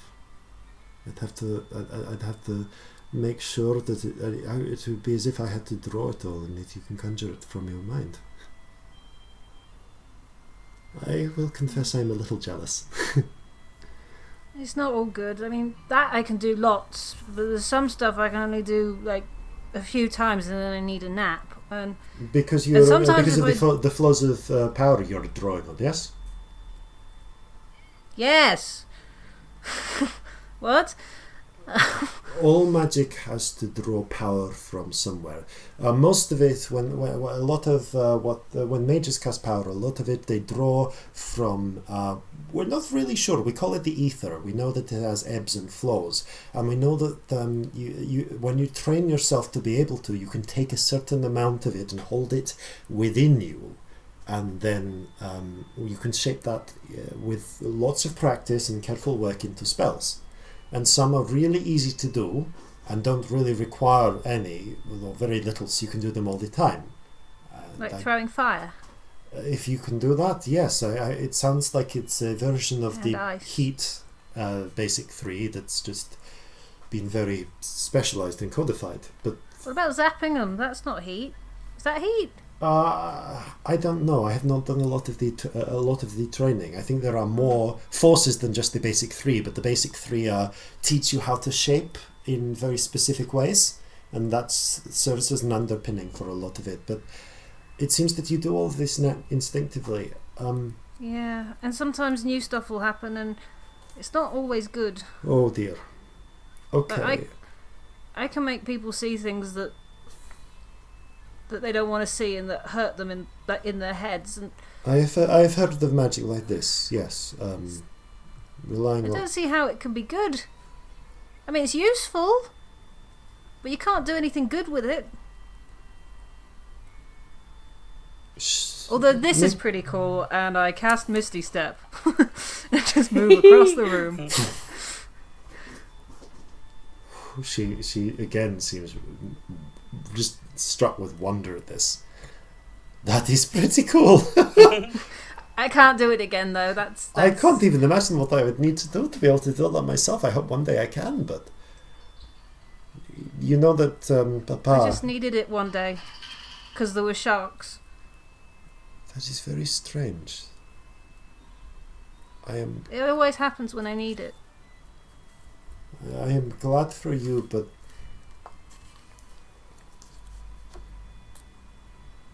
Scamp, you have to keep this secret. If you are a sorcerer, and I feel certain you are, I have read a lot of history. Sorcerers, because of the power they have, they go one of two ways. You get the famous ones, ones like Petra Leon, or the three husbands of the Khan, the Khan that froze the seas between Haldanos and Jover and allowed the hobgoblin hordes to come across and bring the fortress beasts. And there have been others, but so many sorcerers disappear. Whenever a sorcerer appears, it seems that their destiny is either to become conquerors or to be enslaved and subjected to the wills of others. I don't like either of those. I like you, Scamp. You're the first tiefling my age I've ever met. But how old are you? Oh, I am 14. I will say I am 14 too. Then. I mean, I will be 14 in a month, but it's close enough. So, yeah, 13, 14. But, don't... Be careful who you tell, okay? There are a lot of powerful people that want to make you their power. And I wouldn't want that to happen to you, Scamp. This is worse. But it happens sometimes by itself. What do I say? That I'm... No one will believe I'm a wizard or anything else. I wish I knew. It's what we are. It's hard. You will have heard. You know that Papa wants to send me to university. He wants me to. You want some money? No. I don't want it. No. But I want something different to Papa. I want to go to university. I want to be a mage. But I don't want to do it in disguise. I want to be the first of us to openly train as a wizard. I don't want our kind to have to hide anymore. And someone has to do it, and maybe it will all backfire, and maybe they will kill me. But why don't you study really hard and hide, and then on the last day you just throw off your hat and go, "Ha, fooled you." Maybe I will. Maybe that's how I'll do it. And then you teleport out and it's fine. Maybe that's how I'll do it. And I don't think I would go in on the first day. Maybe I'll start revealing myself to people bit by bit, and eventually one day I'll be able to be myself. And if I'm powerful enough, and if I'm brilliant enough, and yes, if we bribe enough people, maybe the world will accept us for who we are. That's the difference between me and Papa. I love Papa, but he is looking out for me. I am looking out for us.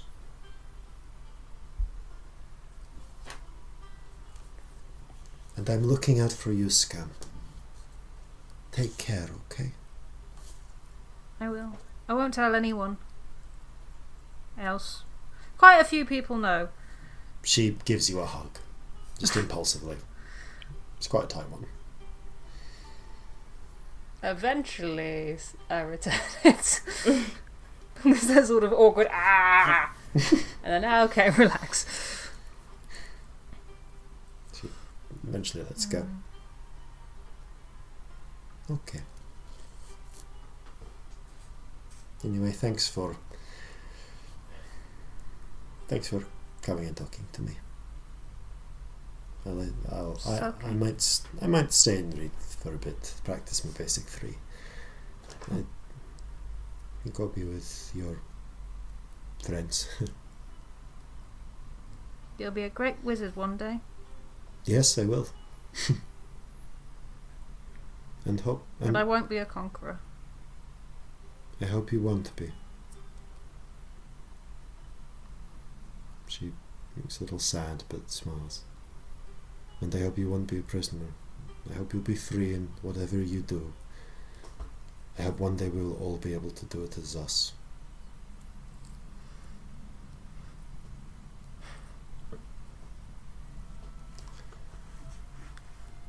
She opens I think the door. there is.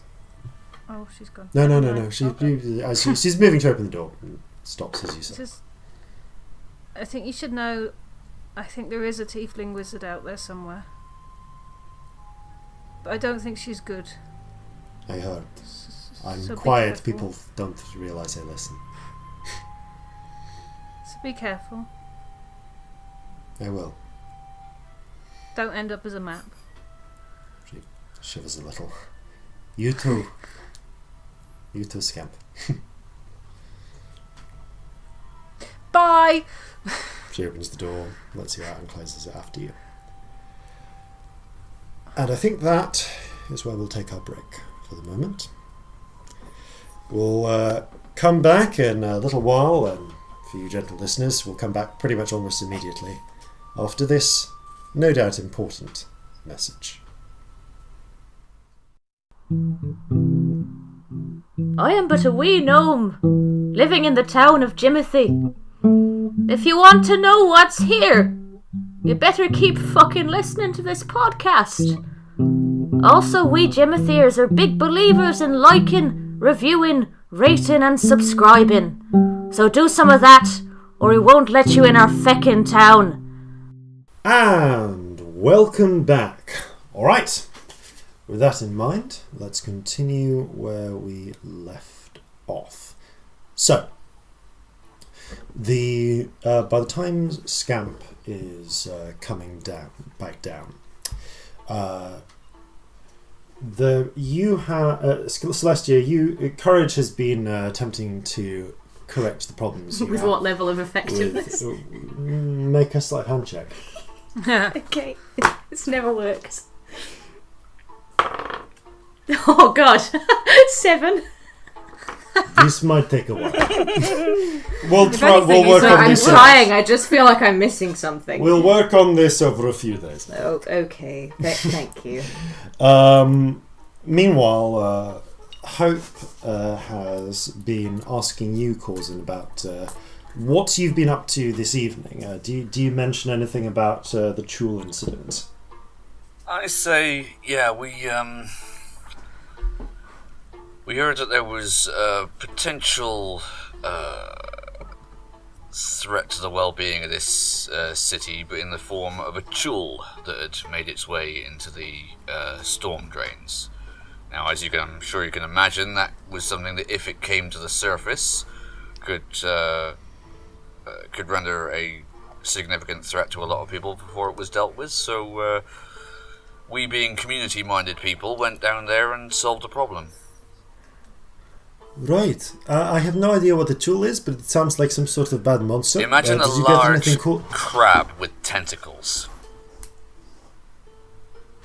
That is not a nice mental image. Did you manage to find anything interesting down there? Get any loot? Did it have jewel-encrusted scales or something? Not exactly, but I think we're not going to be in want of whiskey for a while. That's a point, actually. Do we still have that with us? You have all of the brandy except for the amount that from one bottle that. I'm terribly sorry. It was brandy, not whiskey. Yeah. I do apologise. Oh no, I was sharing the whiskey that I'd bought. Oh, okay. In which case, Because no, I bought like 2 bottles. Oh, of that's whiskey right. a I while thought you'd ago. put us in the brandy. In which case, no, you've got all of your. You've got The all of the Orcus brandy bottles. XO We brandy. really need we need like a bag of holding or something. We can't be lugging around crates. Yeah, you have actually been lugging around crates, and actually by this point, yeah, since you have been lugging them in, you probably would have had to have had one under your arm during some of this when you originally got here. So I'm going to assume that you put it down when you got in. Yeah. So Corzin, Hope goes. So that's what the tentacles in the crate are from. Yeah, I wouldn't touch him if I were you. Why not? Even after death, the tentacles can be quite potent. They're infused with a neurotoxin. I see. Oh, so you'll probably be wanting to get those preserved by an alchemist, yes? That was the plan, yeah. Or just straight up sell them. How long ago did you kill it? He doesn't have a watch, so he sort of wets his finger and holds it up in the air. And, says, Indoors. maybe about 3 or 4 hours ago. Out of character, is that roughly right? Yeah, that's about right. Maybe you should get those to an alchemist before about the 6-hour mark if you want to preserve that.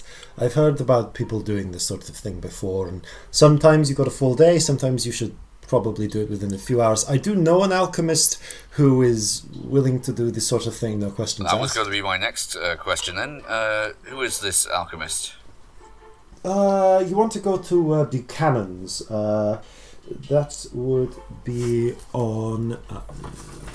Curious, on the version. Sorry, passing map over. The map that I gave you. I put the street on that, but I didn't put it on the one I have. There you go. That's on Swivel Street on the western edge of Ironwood, of the Ironwood district. And she gives you some directions. Right, it's not too bad a walk. Probably take you about 10-15 minutes to get there. Okie dokie. He says, well, much I would obliged to recommend you do that tonight before you sleep. Yeah, I mean, would they still be open now? Oh, the Buchanan? Yeah, he would be. He deals in all sorts of shady stuff. He's used to having late night customers. I imagine he's the sort of person who keeps vampires' hours. She takes a moment as if strongly considering something. No, he's not a vampire. I'm pretty sure he's not a vampire. He's a little strange, but he's not a vampire. Well, good, because, I've had my share of the undead recently. I proceed to elaborate a little bit on the unfortunate story of Stringer Smith. When by the time you finish, he sort of looks at one eye slightly raised. By the Regent. That sounds like quite a tale. You know, it's you guys sound like you can handle yourselves pretty well. I like to think so. I heard Courage mentioning that he wanted you to help out with something, probably something loud and flashy. It's his way. I could actually use your help, though, if you're willing. I could offer up half of the cut that we don't send to the sculptor. There's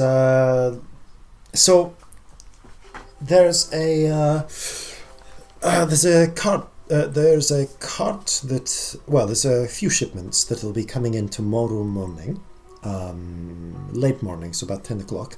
There's one cart in particular that will be going from a warehouse in the not too far from here. Yeah, so it'll be going from one of the warehouses. Actually, no, it'll be the opposite side. It'll be going from one of the warehouses in Duke's Ward, near the Glass Kiln Quay, and then making its way up to a private buyer in Victor's Grove. Now, from what I've been able to hear, it should have some very nice high-value dyed and patterned silks.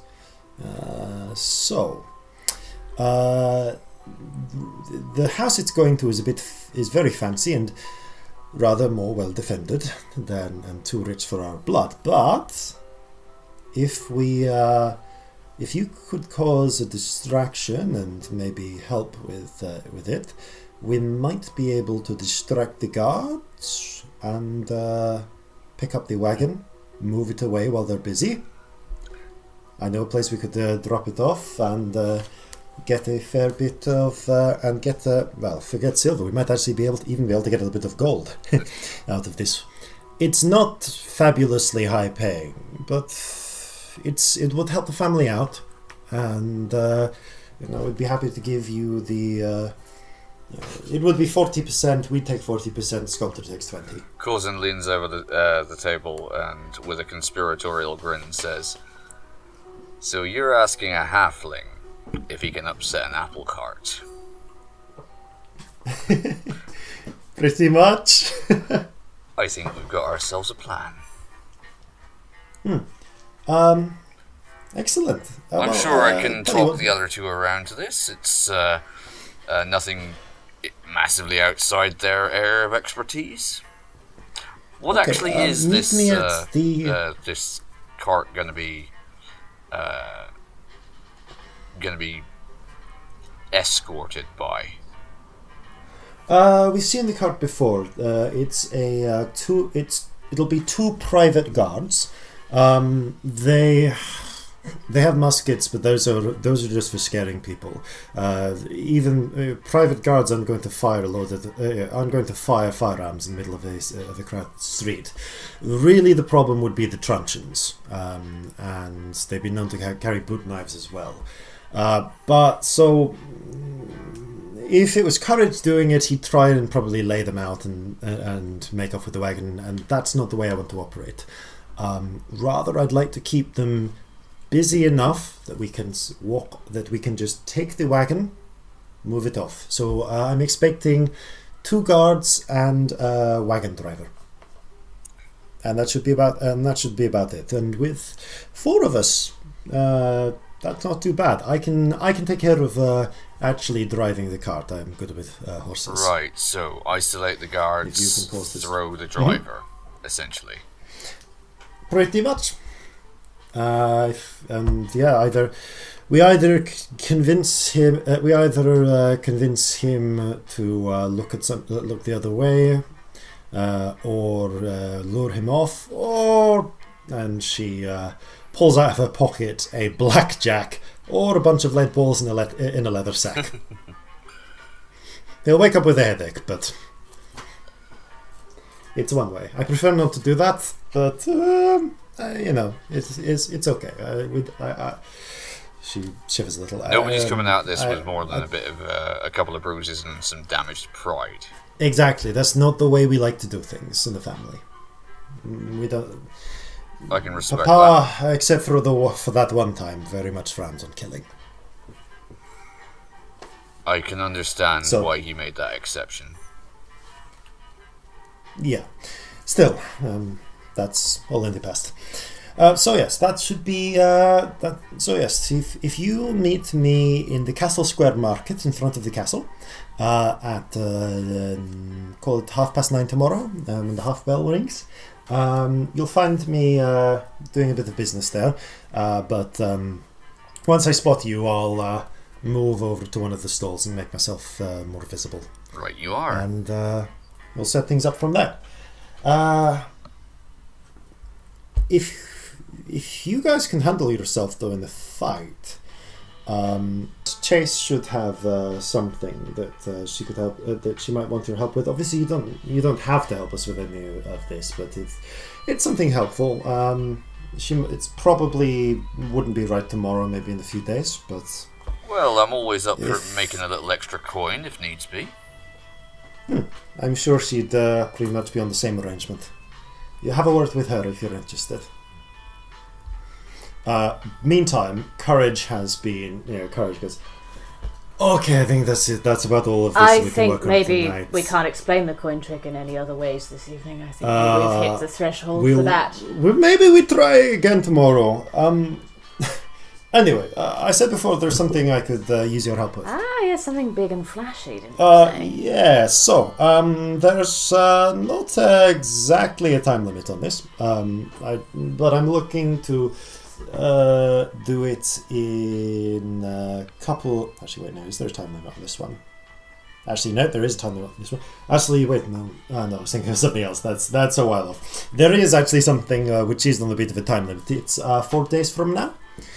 So we'd be this one we'd need to do it nighttime on the 30th of Falling Leaves.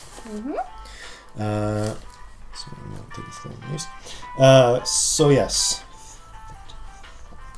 Okay. So there's a moneylender, a pawnbroker, the Mikhailoviches. They're not the nicest people, so I don't mind causing them some trouble. They've been known to sometimes be a little bit not very generous when it comes to allowing people to buy their things back. Ugh. So, one thing that I know is that they are at a very fancy party up all the way in Victor's Grove that night. They will be out all night until the morning. Now, the shop does employ some night guards, and there is a watch patrol that passes by. But my thought is maybe we just clean the place out, grab anything in the cash box, grab anything valuable that might be in the safe. My sister is the one who likes to do things subtly. She likes to sneak around and try and set up distractions and so on. You don't look subtle. What's your suggestion? I got a keg of gunpowder. I say we just blow I say we knock out the guards, blow the safe up with it, grab anything we can, and then escape on horseback. I know a guy who could lend us some horses for the evening. That sounds like an excellent evening. I thought so, right? Yes, I'm on board with this plan. So Finally, someone who speaks my language. no, I've been having to be subtle lately. It's been hard. I know. My girl who has the horses, she also came up with some of the plans. So she gets a cut too for planning this out and giving me the gunpowder. But we carry this off. I give you a cut. I give her a cut. We give the the sculptor a cut. Everyone's happy. Yes. Very happy. All right. So Have you got horses? We haven't. yes, I can. She's got horses. I can get. I should be able to get 4 horses. Excellent. Should be enough. We usually travel by ship, so. I see. Well, no.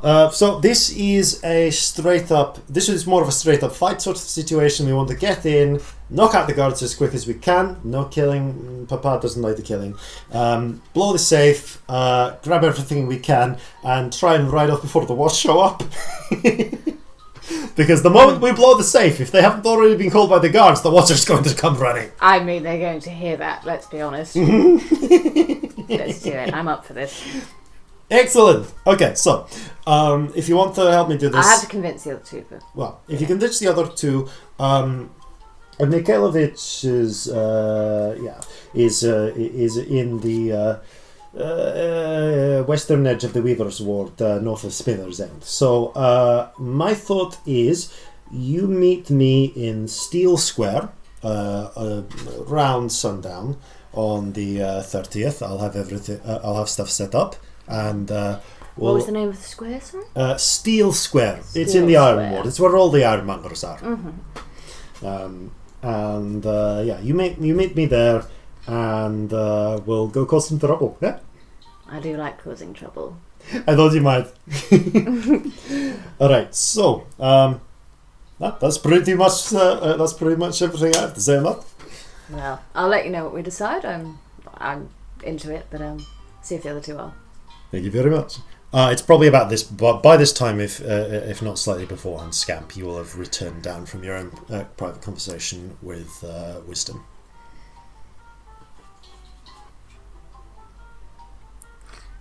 Hello. Oh. Hello, how was that? It's fine. Good, you okay? Yeah. So I have a flashy job that we can do. Do you want to do it? I relay the information about Courage's stuff that is just for time. And then Corzin counters by relaying the information for the job he has. I mean, there's no reason we couldn't do both. They're on different days. Absolutely. And more, and he sort of makes the universal sign for money for us. Yeah, the rubbing the fingers Yeah. together thing. Yeah. Mm. I mean, more cash never goes amiss, let's be honest. I want to help. Good. Brilliant. Let's do it then. We do still have to get rid of some smuggling. We do, but this is all over a and- few days. I do actually need to nip into the sculptor's garden before the end of this evening and tell them that we've Yes, and we've got to make our way to Statue an garden. alchemist to get these tentacles seen to, otherwise they may not be useful to us. Yes. Chase by this point gives the three of you a beckon. You can see that you watch as her wife Lilith stretches, gives Chase a kiss on the cheek, and goes, "Right, love, it's a bit late for me. I'm gonna go over the garden, give it a last look, and head to bed. Catch you later." She winks at her and opens the door, walks outside. "Yeah, it's all good," and heads upstairs. Chase beckons you over.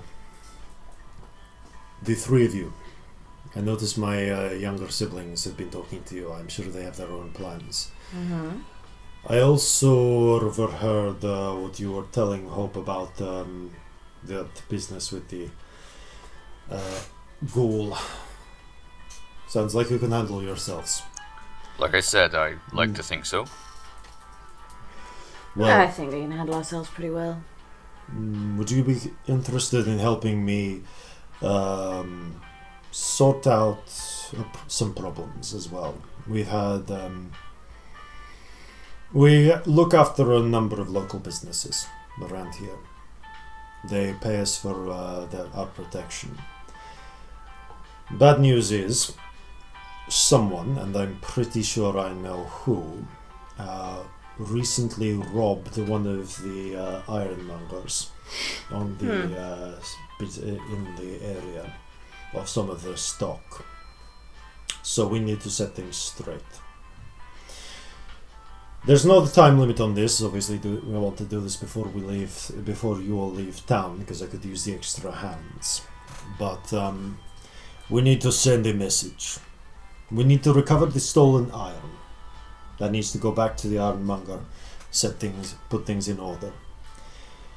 The good news now, I'm pretty sure it was the Reynolds gang that were responsible. They operate out of Spinner's End. They've got a couple of their own warehouses on the far side of. They've got a couple of their own warehouses in the sort of Spinner's End area, places where they hide things. Sometimes just old abandoned houses that they use. And I think it'll be in one of those. I'll see if I can try and track down which one. They're in the smuggling game. They hide stolen goods there to let them cool down. What I want us to do is once I find out where the warehouse is, or wherever they're hiding it, we recover the iron, we loot it for everything that it's worth, and then we burn it to the ground. No killing. If there is anyone in there, we subdue them, we drag them out, or we chase them out before we set the place alight. Are there likely to be a lot of people in there? Maybe, I don't know. But I know an alchemist, Buchanan, who can get hold of a few doses of poison that they use in the Underdark to subdue people for taking them as slaves. If we stick... I would know about this. Yeah, you know about this. It's a very common dry poison. What does it do? It knocks... This is all OC, but... Yeah, it basically knocks someone unconscious for several hours. If they fail to say... I think it's... I'll confirm exactly for you. 1 minute. Well, if I just consult the handy poisons chart. I know it renders them unconscious. Yeah, it renders I know from memory, it renders them unconscious if they are... There we go. Now I got it from memory. It gives them the poisoned condition, so disadvantage on attacks and ability checks for an hour, and if they fail to save by more than 5, it knocks them unconscious for 1d4 hours. I turn to the others and go, drown, knockout, poison. So I should be able to get a couple of, a few, maybe 3 or 4 doses of that. That could be helpful. If we can get them down, then it saves us having to knock them out. Otherwise, we might have to scare them out of the place. But we go in not too loud, not too quiet. We do want to send a message, but if we can keep the fighting on our terms at the start, it'll go easier for us. If we have to, we just grab the iron, torch the place, and leave. But if we have time to do a bit more of a thorough search, it'd be good to get anything else. As far as payout is concerned, The iron goes to the ironmonger. They're under our protection, that's only fair. But anything else we find, we split it 5 ways. A fifth to the sculptor, 2/5 to me, 2/5 to you. It sounds like it could work. Alright, What do you two think? Sounds good to me. Yeah. good. I don't want the Reynolds gang robbing other people that we look after. No, not good for We business. can't That. afford that lack of respect. No. And besides, we do actually care about the people we look after. Father is feels that's important, and I feel even more so. Well, not to put too fine a point on it, but people like you have got to keep your friends close. Am I right? Exactly.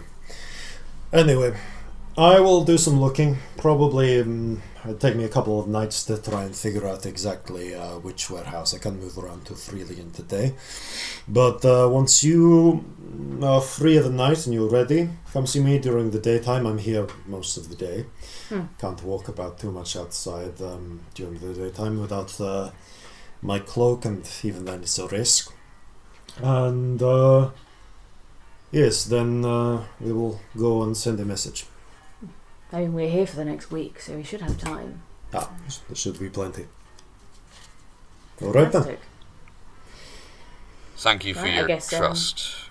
I know it can't have been easy to have 2 strangers come into your midst like this.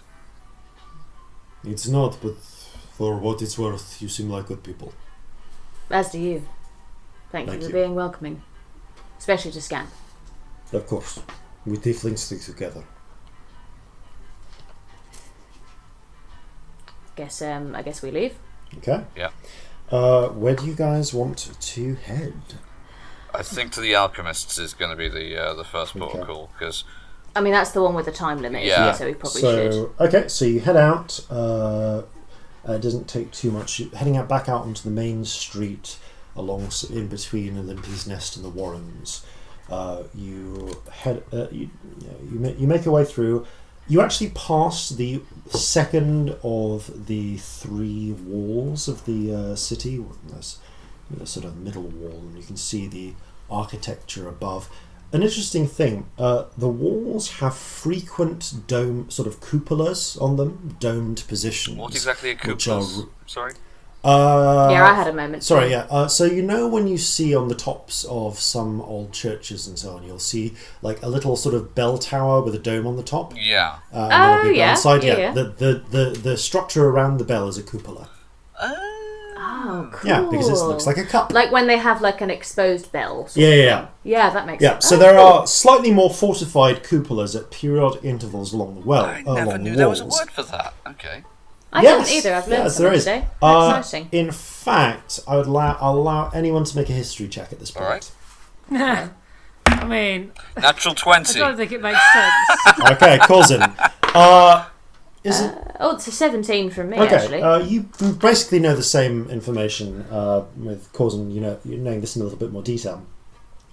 I didn't mention it before, but even from here, now that you're once you enter the Iron Ward and you're into the second layer of the city, you can see the squat castle of Stoneglaive Castle in the very centre in Duke's Ward.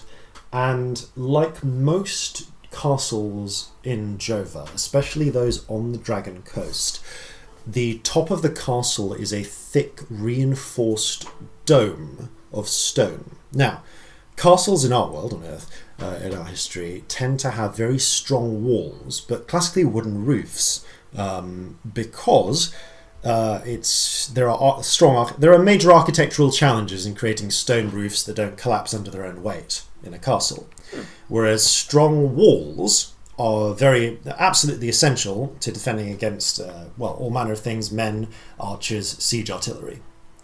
But in our world, attacks from the air weren't really a thing. Well, they didn't have planes then, did they? So, yeah. In Jova, however, which is right next to the Draconic Archipelago, there has always been a need to defend from aerial assault. Yeah. So Jovan castles have classically always had these strong, reinforced domes often with arrow slits built into them so that they can fire on dragons overhead. And this covers very much the same purpose as the periodic cupolas on the walls. They are places for archers and soldiers to take cover against potential dragon fire while returning shots. That's really fun. I'm imagining something that looks like a heavy metal album right now. Pretty much, yeah. I'm imagining like castles are sort of like really badass St. Paul's Cathedral. Yeah. So yeah, if you imagine a really fortified St. Paul's, like hard rock St. Paul's. yeah,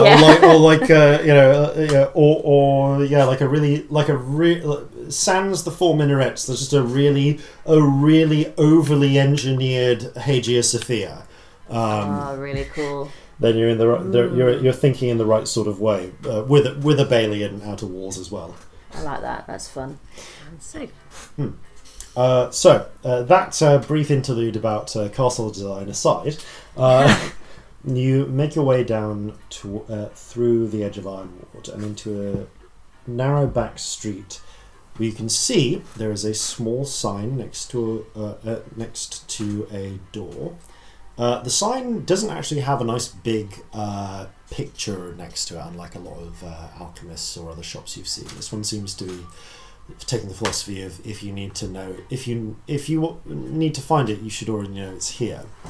And it just says J. Buchanan, alchemist.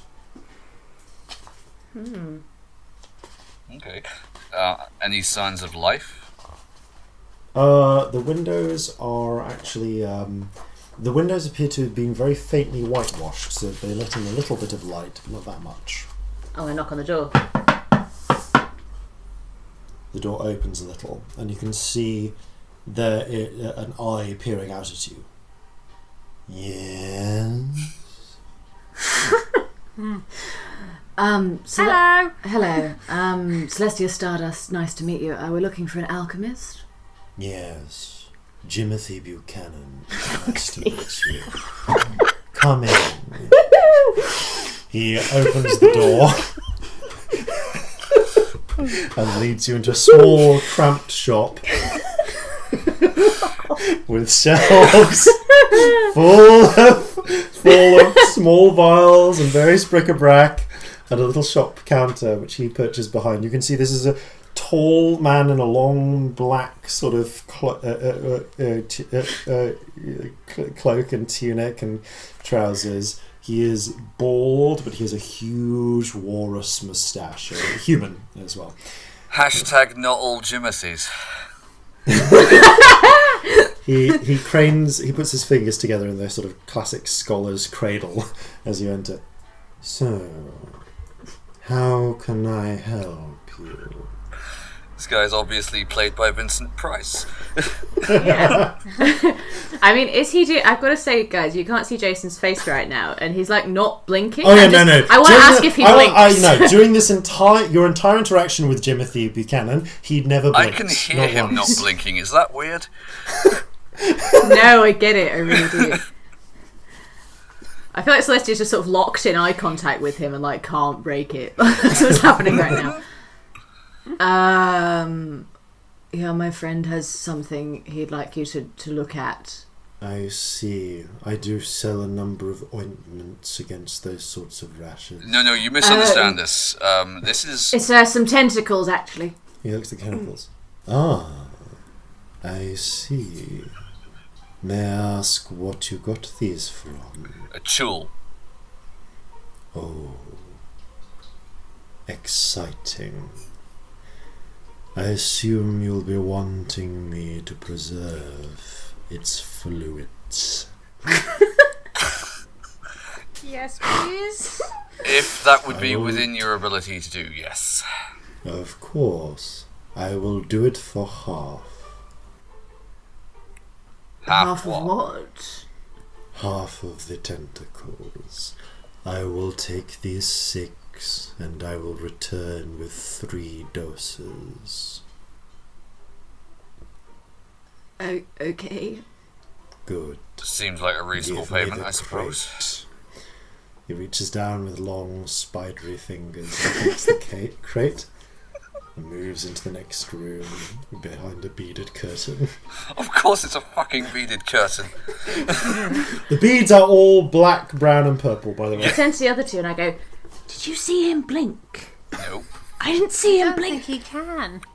By the way, at this point, Corzin, your stomach rumbles. You're feeling as if maybe the goulash was disagreeing with you a little bit.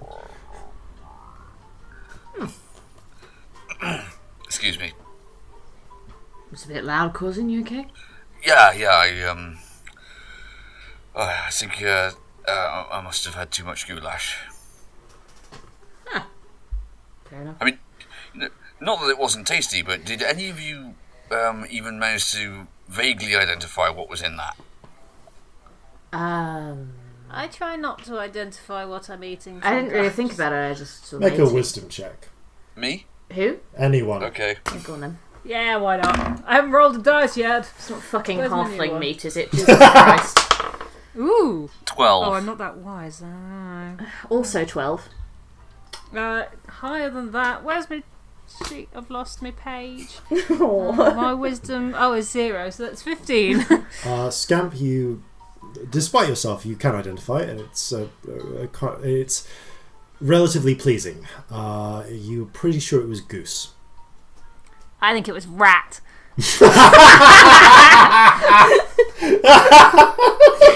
Corzin sort of. You sure? It seemed a little bit rich for a rat. You know, times have been hard on the Charlie's Forget before. There is not very much eating on a rat. Could have been lots of rats. Oh, Regent. Also, Service. is Jimothy like a normal name on the surface? As far as I know. I will confirm that Jimothy is not a normal name on the surface. I'll take that all back. I was assuming that I hadn't heard. No. I, as the DM, will confirm that Jimothy is not a. It is not a very common name. All right, I'll rephrase that. As far as I know, it's just the name of a place, not a person. We know of 2 now, don't we? Yeah, there was that weird kid. Yeah, I mean, we never saw him, but I assumed he was weird. I assumed he was weird because it was called Jimothy. We're bad people. At this point, the beaded curtains pulls apart, and I hurriedly the stopped alchemist- laughing at the name. And the Jimothy returns with 3 small vials filled with an oily liquid. I have returned. Yes, we saw that when you came back into the room. Observant. Here are your vials. And he hands you 3 very small vials and I have taken the liberty of preserving the fluid. It should now last indefinitely, but beware. Once exposed to air, it will retain its potency only for an hour. Each dose should be enough to affect 1 victim. He places them in your hands, Corzin. Good to know. He Pleasure does not doing blame. business with you, sir. He just eye contact with you the whole time as well. Right. He stands, steepling his fingers again, and says nothing else until you leave. Right, bye then. Thanks. Bye. I mean, Corzin nods. I feel like Promised he says nothing else until you I leave. feel like I back out of the room, still making eye contact with him until I leave. Corzin sort of nods and then, as nonchalantly as he can muster, walks out of the establishment. When he gets outside, he goes, "Anyone feel like they need a shower right now?" I feel solid and unusual. Yeah, I couldn't really break eye contact with him. It was like a compulsion. It was weird. Oh, it was really. Let's not go back there. Well, Unless we have any alchemical needs, I suppose. Well- but a bit weirdo he may be. He seems to be at least competent at what he's done. I'm looking at the vials. He works fast. Indeed he does, but I'm not Yes. entirely sure what's involved. It's probably all manner of different preparations and such. Do you think he blinks while he's working? Like when no one can see him? I don't think he can. Do you think he has 2 glass eyes? No, that's silly. Again, your stomach just burbles loudly. Corzin, that was a strange noise. Like, do you need to find a privy or something? Are you alright? Does it feel like I need to find a privy? No, it doesn't feel like it's going to come out that direction, no. Oh, good. Do you want some sweets? No, I think I'll be fine. I'm probably just going to walk this off. Okay, I mean, we need to go to the statue garden, and I'd quite like to be far away from this weird man. So should we go?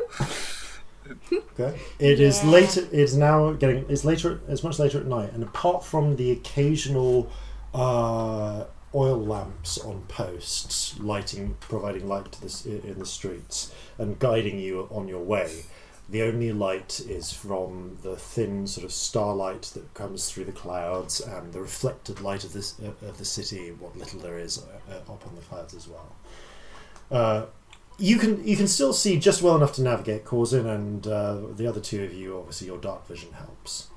But as you're walking through the maybe 20-minute walk or so towards the Judgment Square Market, where which I believe is where the statue. Yeah, the statue garden is not far from that.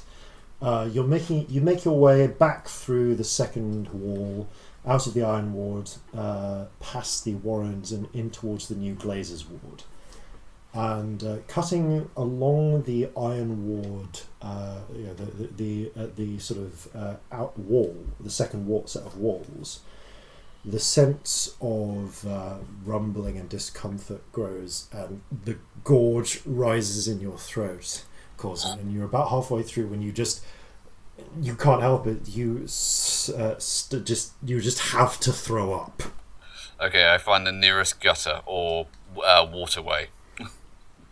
Okay, yeah. There is a gutter, and you just yeah. No goulash comes out. Oh. Instead, with the very very faint light from a distant, like coming from a distant oil lamp, the 3 of you. Well, Corzin, you can't really see this because you're busy vomiting, but the 2 of you see thick shadow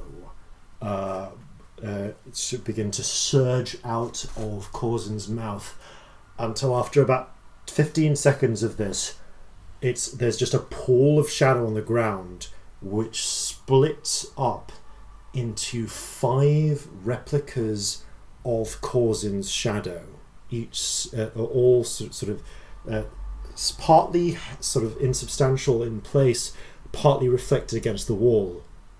They all seem to turn their heads towards Corzin and immediately scatter. 2 of them one way down a street, 2 of them another way down a street, 1 down an alleyway. What do you want to do? Corzin goes, "What the ever-living fuck?" What the what? Where did they go? What the fuck have you been eating? That egg you swallowed might have hatched. What did... We never did find out what that was, did we? You can just see them at the very edges of the street now, about to slip out of sight. Alright, What do you want to do? Follow one. Yes. I run for the nearest one. Okay, so There's Corzin, you're 5 running of after them, right? one. And they've gone sort of like 2 There's 5 of them. and 2 and 1. Two are together. 2 are together, going a different way, and 1 is on its own. Oh, I'm going to say this in character. Should we all take different ones? Or No. we should all stay together. Let's all go after the same. Those 2 over there. Go. Right. Okay, Go. so the 3 of you are running after what I will call shadows A and B. Okay. Okay, Athletics the check. shadows. Yeah, the shadows are flitting away as fast as they can. So give me I could say 3 athletics checks, please. Shit, I'm rubbish at it. 13. Straight to. Oh, that's not bad. That's a 6. 21. Okay. 6. So 21, 6, and 13. He wasn't prepared for somebody vomiting shadows. Ah! How often is one prepared for No. vomiting shadows?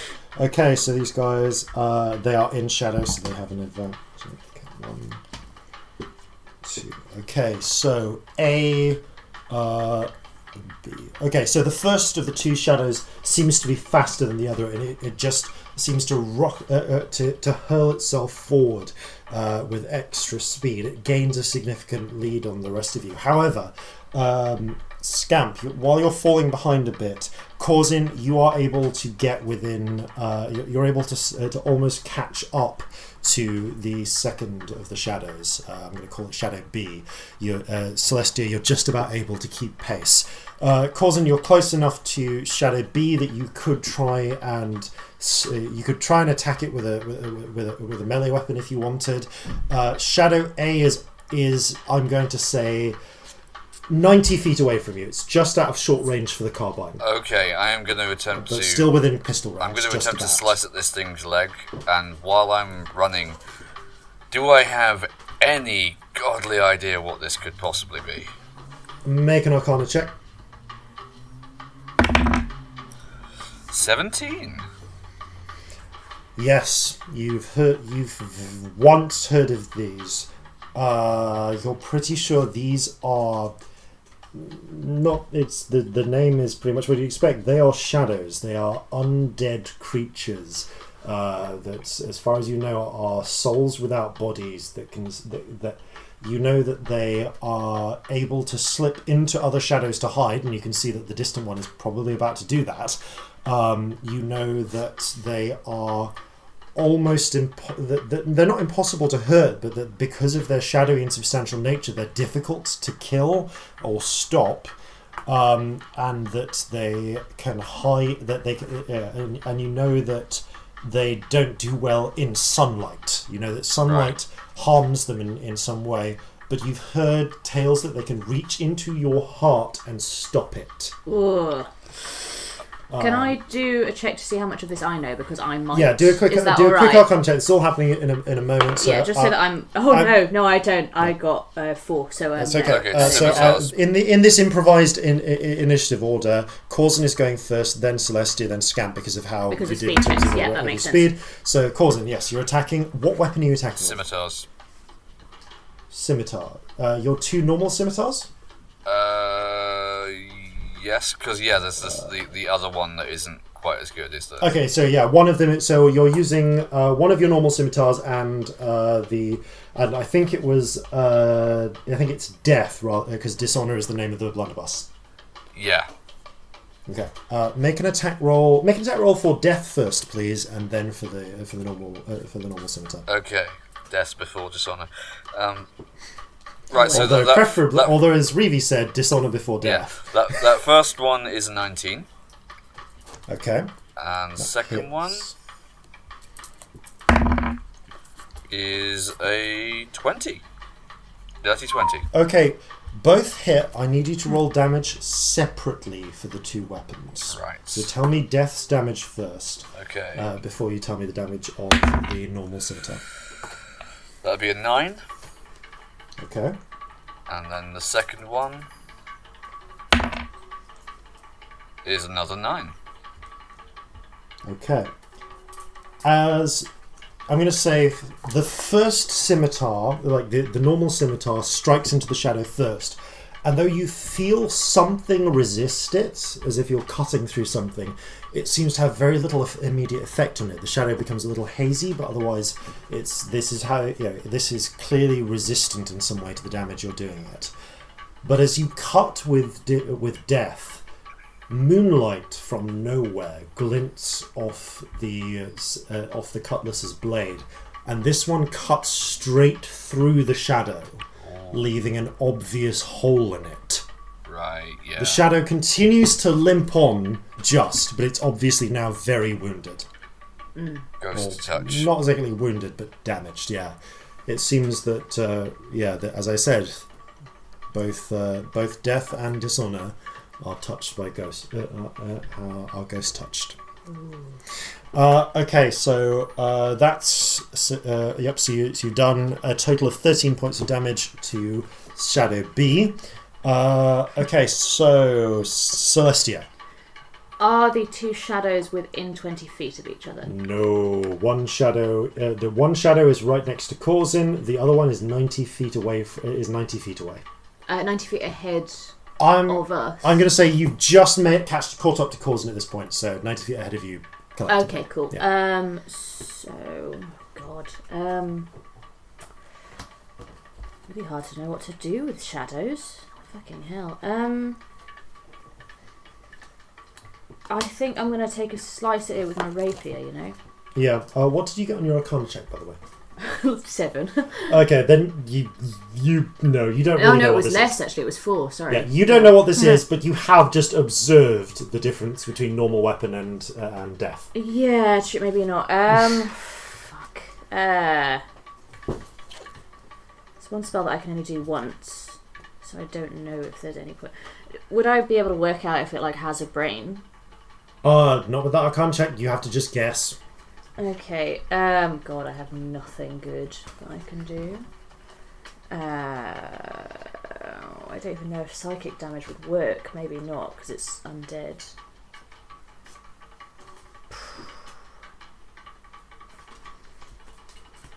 If you've got anything that does radiant damage, maybe? I really don't. I mean, I've got lights and fairy fire and shit, but I'm gonna do fairy fire once a day. Fuck it, I'm gonna cast fairy fire on it. Okay. What does fairy fire? It outlines it in light and it gives everybody advantage. Okay, nice. You weirdly. Yeah, I'm gonna reach over my back and do a little wow on the guitar and throw some light at it from the end of the guitar, sort of thing. The flurry of purple light strike the shadow and seem to be absorbed into it. The shadow is now high, but begins to exude a soft purple light around its edges. It's strange. It's like there's this. The light only very faintly appears, but it does at least highlight the shadows. It grants fairy fire's benefits. I am then going to use my bonus action. Okay. To turn around, look at Corzin and Scamp, flip my hair out of my eyes and go, guys, we got this. And I'm going to give myself a wondrous appearance and use my Mantle of Inspiration, and you both get 5 temporary hit points, and you can also move up to your movement immediately. Without as a reaction, without taking any attacks of opportunity or anything like that. Yeah. So if you want to move ahead at all, you can. Yeah, you can. I think I will, because I don't want to let either of these get away. Okay, so Corzin, you're now Corzin and for the sake of this Scamp, Corzin, you're now 75 feet away from 65 feet away from the Shadow A, because that gives you a big benefit. Yeah, and that's all I can do really. I'm going to keep moving ahead. Yeah. I'm going to use my movement to keep chase. Yeah. So I'll keep chase. Okay, Scamp. With your movement and the reaction movement from the sudden burst of speed you get from Celestia's glamorous moment, this glamorous moment, you can either get up to this shadow, or you can race past it. Racing past it went to provoke an attack of opportunity because of the glamour effect. I will do that. Okay, you're racing past it. You're now slightly ahead of Corzin because of your longer legs, so you're 60 feet from the from Shadow A, and I'm going to say you are 30 feet in front of Shadow B. Lovely. I'm gonna, and one of them's in fairy fire, isn't it? Yeah, that's Shadow B. Okay. So you get advantage on that one. I will twin a first level chromatic orb. Okay. What damage type will you be using? What on earth is going to work out up against a shadow? I'll go for fire. Okay. Because I don't think any of these. Makes a good idea. None of these are radiant.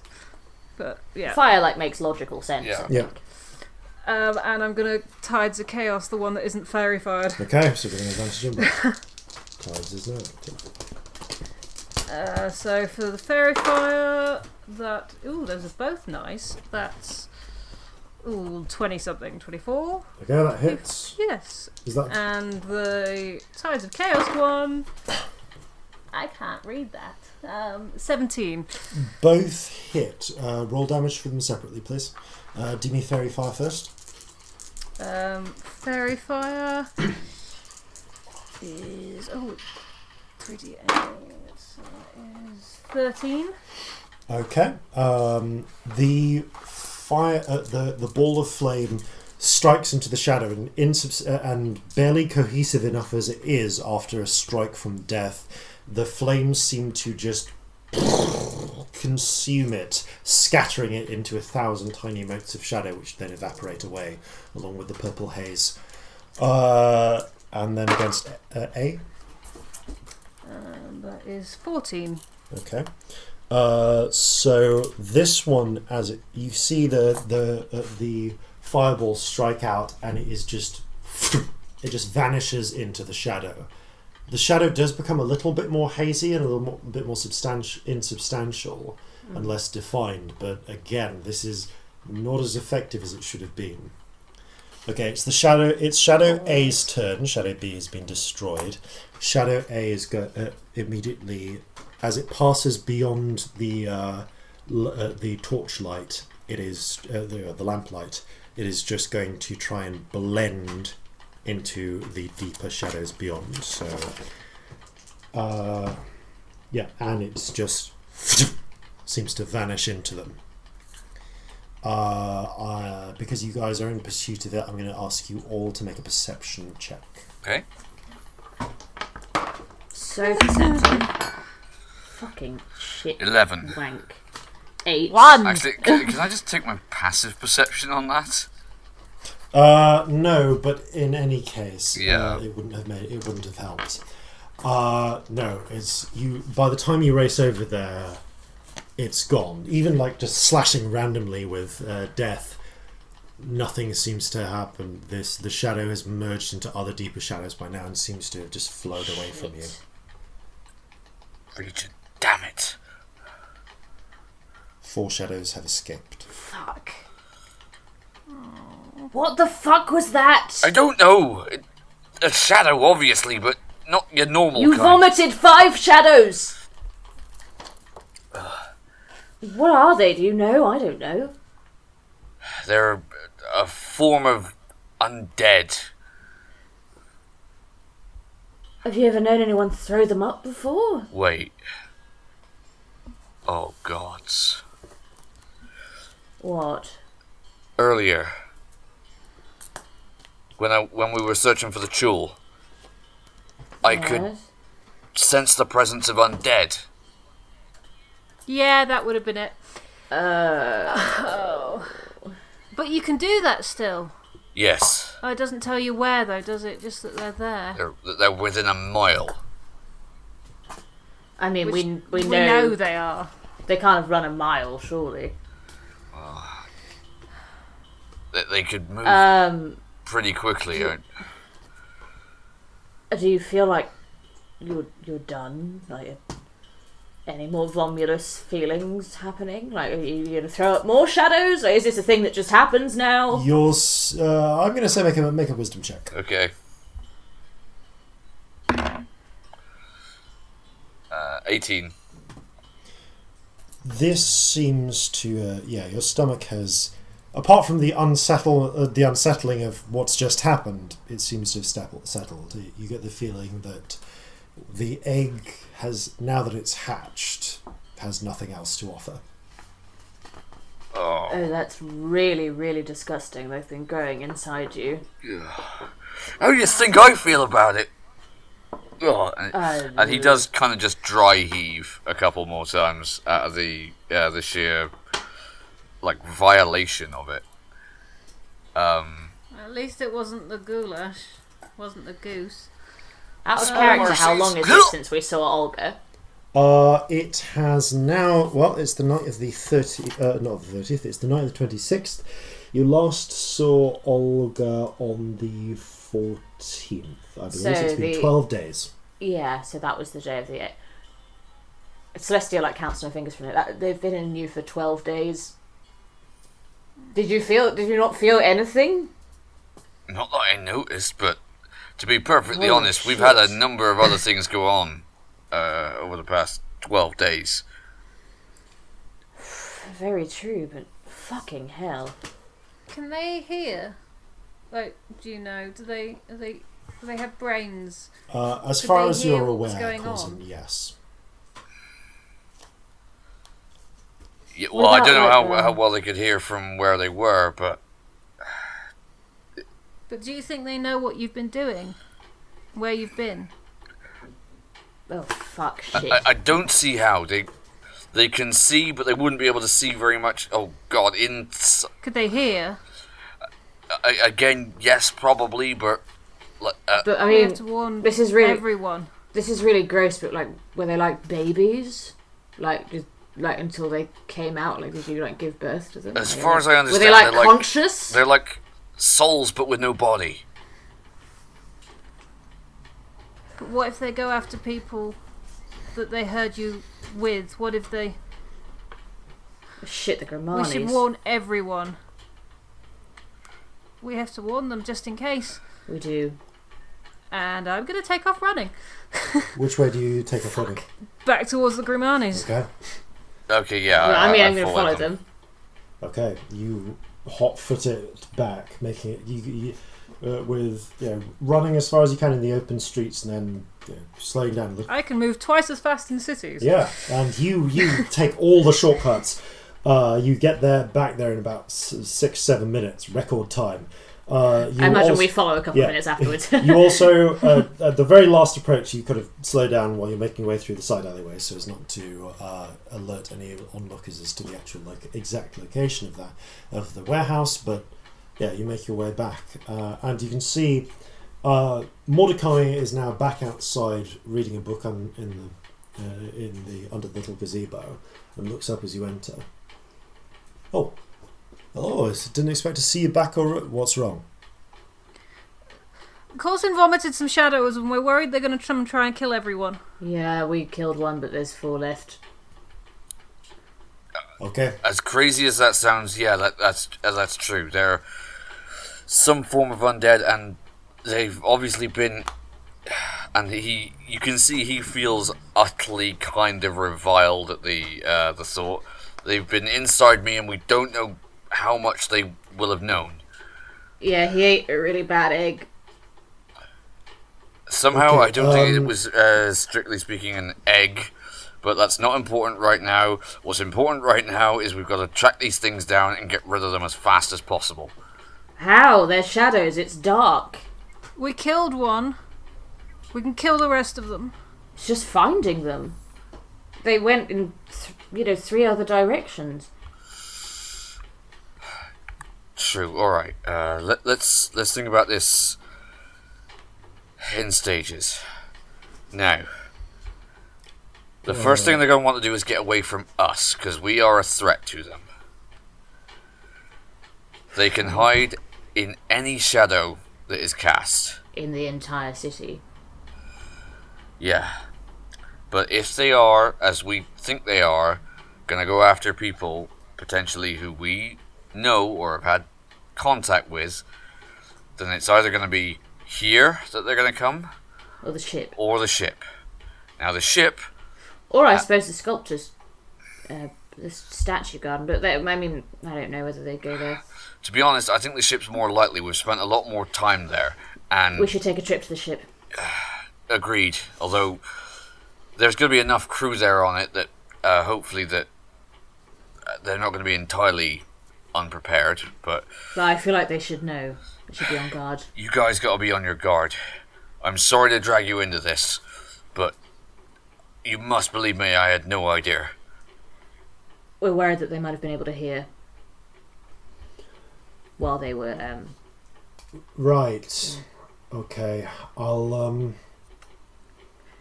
We had a run-in with a witch. It was bad. Okay. No. No more. No. Don't need to tell me anymore. I'll tell Justice. We'll keep a guard posted. Yes, keep somebody on watch. It's alright. Well, They shouldn't get you in the day, but nighttime. okay, so likely to come at night. That's fair enough. Okay, we'll keep a watch posted. We have some guns. We have some other weapons. If you've got anything magical, that might help. Yeah, swords didn't seem to be that. Or holy. Holy's not really something that's easily accessible for people like us. I mean, I think the guess. churches would be your best hope. You know, there's a cathedral, there's 2 big churches in town, but if you're looking for holy things, but I can't help you. Yeah. We'll post a guard. Thank you for telling us about this. By the Regent, a witch, you say? Out of character Yeah. question. Yeah. If I had cast protection from good and evil on myself, which I have done in the period these things were inside Yes, me, you would have. that have affected them at all? It would have stopped them from being able to vomit out. But maybe nothing else. But no, while they were inside you, casting protection you get from good and evil and yourself would not have killed them while they were inside you. It couldn't have stopped the egg from incubating. Right. In theory, had you known about it, you could have cast it once a day, and that would have sort of indefinitely stopped it from hatching. But eventually, unless you'd found another way, it would have hatched. Yeah. There were conditions for it hatching which were met. Right. Would I have any idea with the roll that I made previously what those would be? With 17, yeah. Sufficient numbers of people. Sufficient numbers of people. You know that shadows, certain types of shadows, will seek. Shadows are drawn to life force to consume it. So it's probably the egg was waiting for the first city you entered. Right, yeah. Okay, so it's just enough potential prey. Well, that is comforting in one sense and very disturbing in another, because it now means that it might not be that they are going after people who we specifically know. It could mean that they're going after anybody. Anybody will do. Do you say any of this in character? What Corzin would say is that the things are probably going to want to feed. If they're not planning on coming back here, then as far as I know, it's anyone. The thing is, though, it's Olga, isn't it? I don't necessarily trust her to be that general with her creations, and I do think that maybe we should warn the ship just in case. I agree with you, but it just. What do you think she's more? She's going to be more interested in potentially fucking things up for us.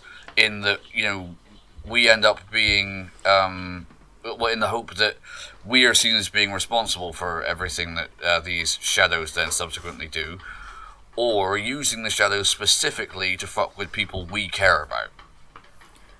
She said that she wanted to watch you suffer. I'm going to watch her suffer before this day is out.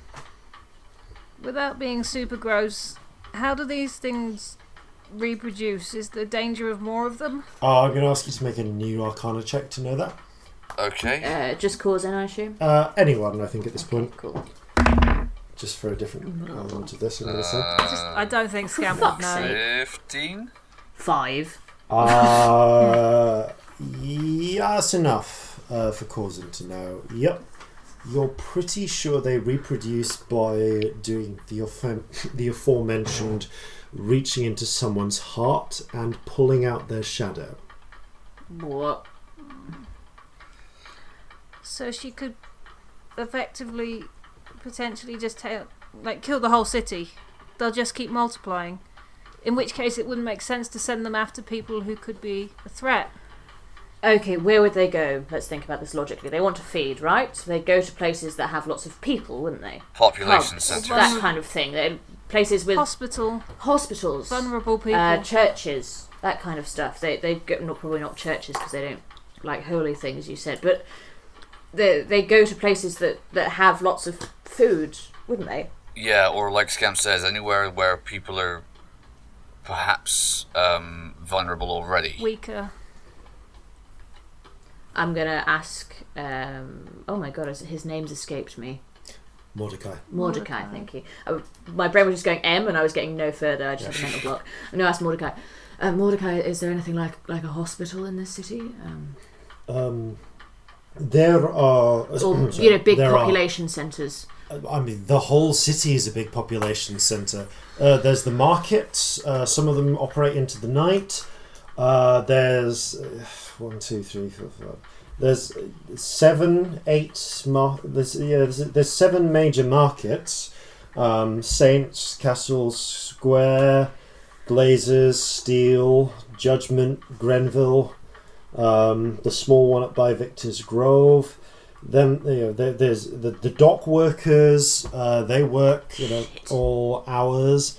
The Glazers Quarter, Iron Ward. I can get one, and he rushes into the house and. Oh, see, look in the chat. So he's kind of telling everyone about this, and there's a brief report of about 5 minutes while you can hear him delivering the message, and he comes out with a rough map of the city, which he passes to you. Okay.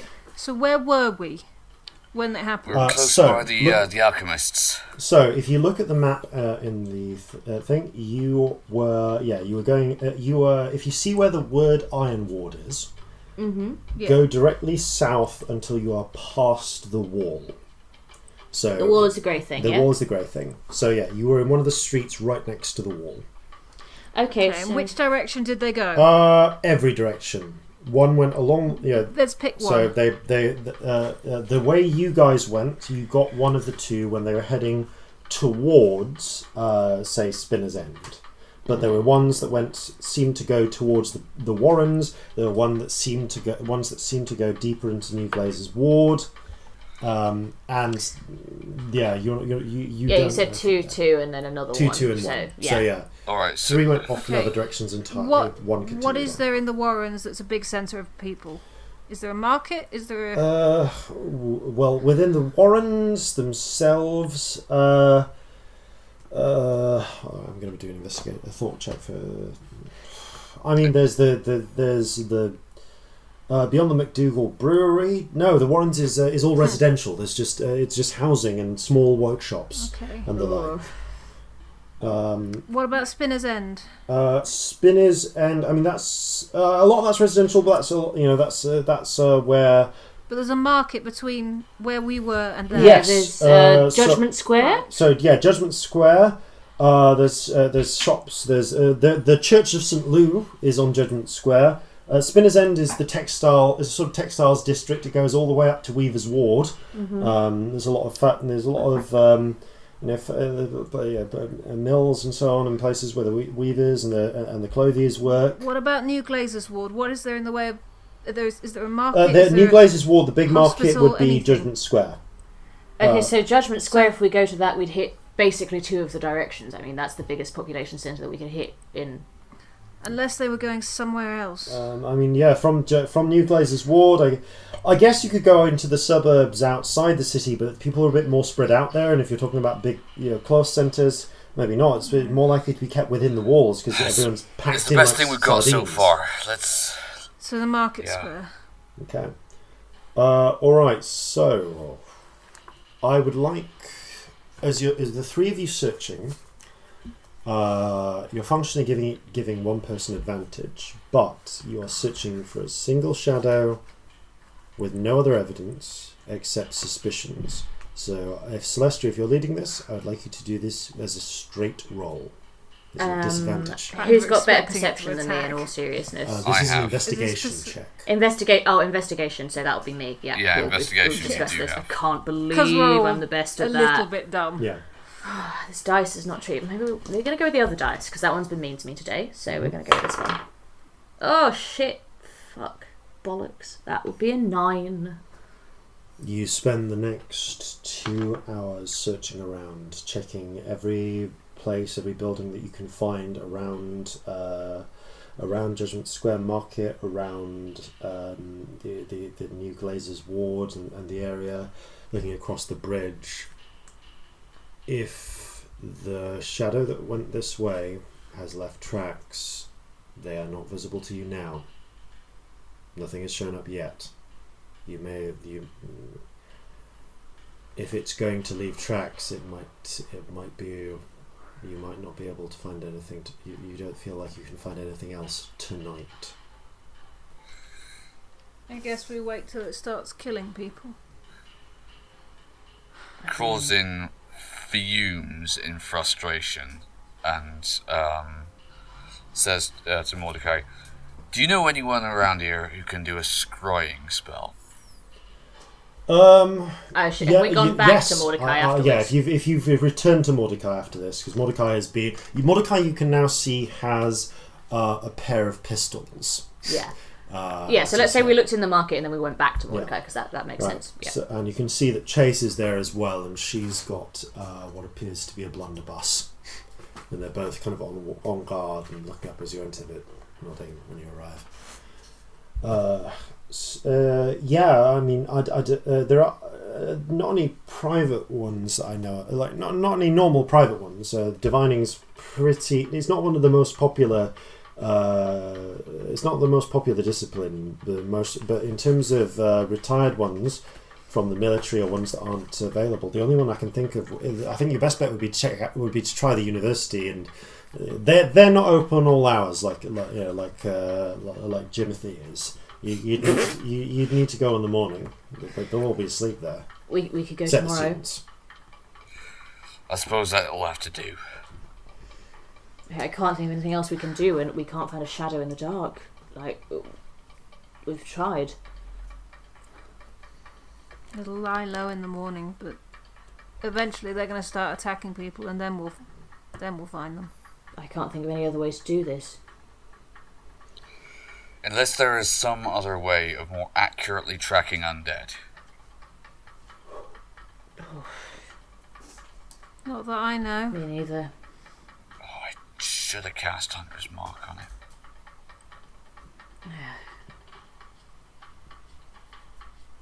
Well, That would only be one more, though. yeah, one more than we have now. Another 3. 4 is a lot. Right. Right, let's go back to the ship and make sure everything's okay there. At least that's something we can do. I guess on the way back to the ship while we're walking there, I'll ask. Oh, actually, out of character question for 2 seconds.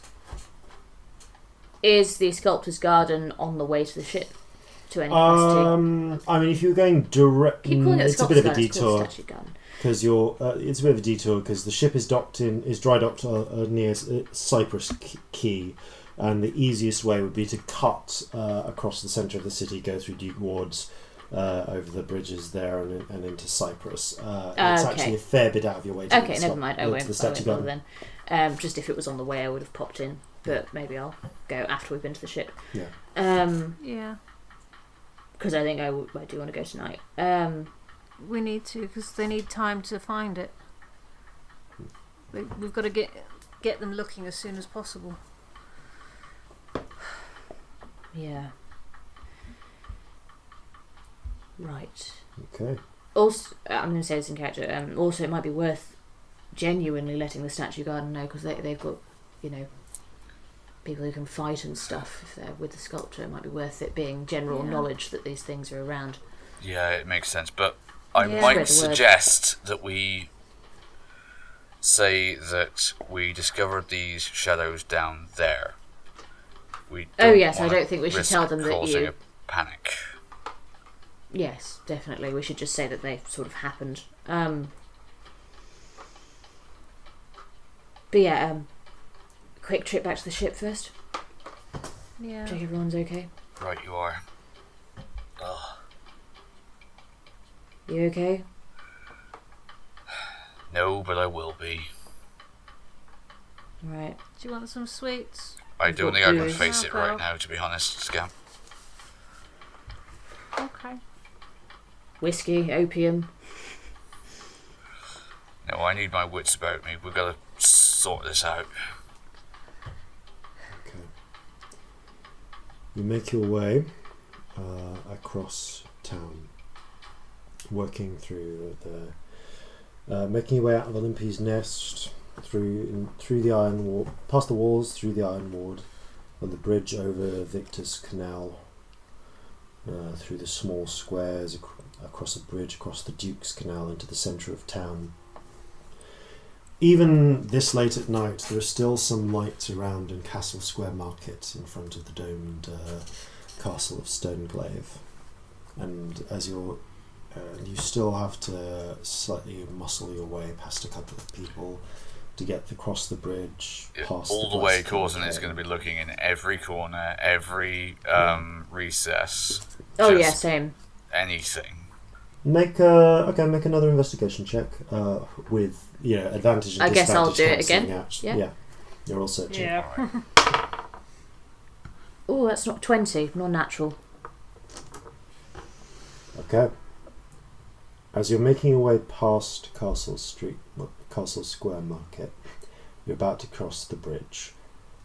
Something catches your eye, Celestia. I sort of hold a finger up to the two to be still. In the darkness. There's an alleyway about three alleyways down, and just because of your dark vision, just on the edge of your dark vision, you notice something.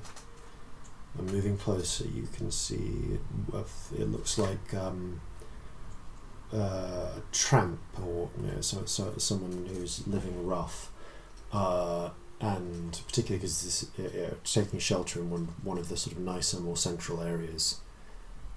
You move over, and you can see there's almost no light here, save a very little bit shed by a distant lamp. You can see that they are on the ground, their face frozen, an expression of horror, their hands clutched to their chest.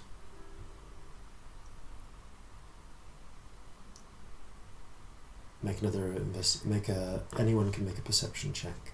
Alright. Perception. 14. 9. 23. Corzin, That'll looking do. down, you notice, because of the way that the light is showing, against all law and not logic and sense, this corpse has no shadow. Scamp, roll D100. Oh. 55? No, 39. 29. You feel a strange sort of pumping in your blood. Had you taken any damage at all recently? Yeah, I'm down some. How much? When? 6. 6. I have no idea, Okay. but I'm apparently Like, down. when was it? Because you didn't take any from the chul. Regardless, the cuts. Oh no, you got I have you no got idea. stabbed. Trap. It was the Yeah. trap down in the sewers. As you That's what it feel was, your yeah. blood pumping, you look down and apart from the holes in your clothing, which you note to yourself that you'll probably have to get a fighter to stitch up, you can see your skin is completely healed underneath where you got stabbed. Oh, that's really helpful. Yeah, you're back up at full hit points for what that's worth. But looking down, yeah, this homeless person is dead, appears to have died in absolute terror, and has no shadow. Shit. So now there's 5 of them. Fuck. This is really bad. Ooh. We've got to figure out a way of luring them into some place so we can get rid of them all. I'm gonna light up the alleyway with some dancing lights and just see if I can see, like, any sign. Can I make an investigation check with advantage?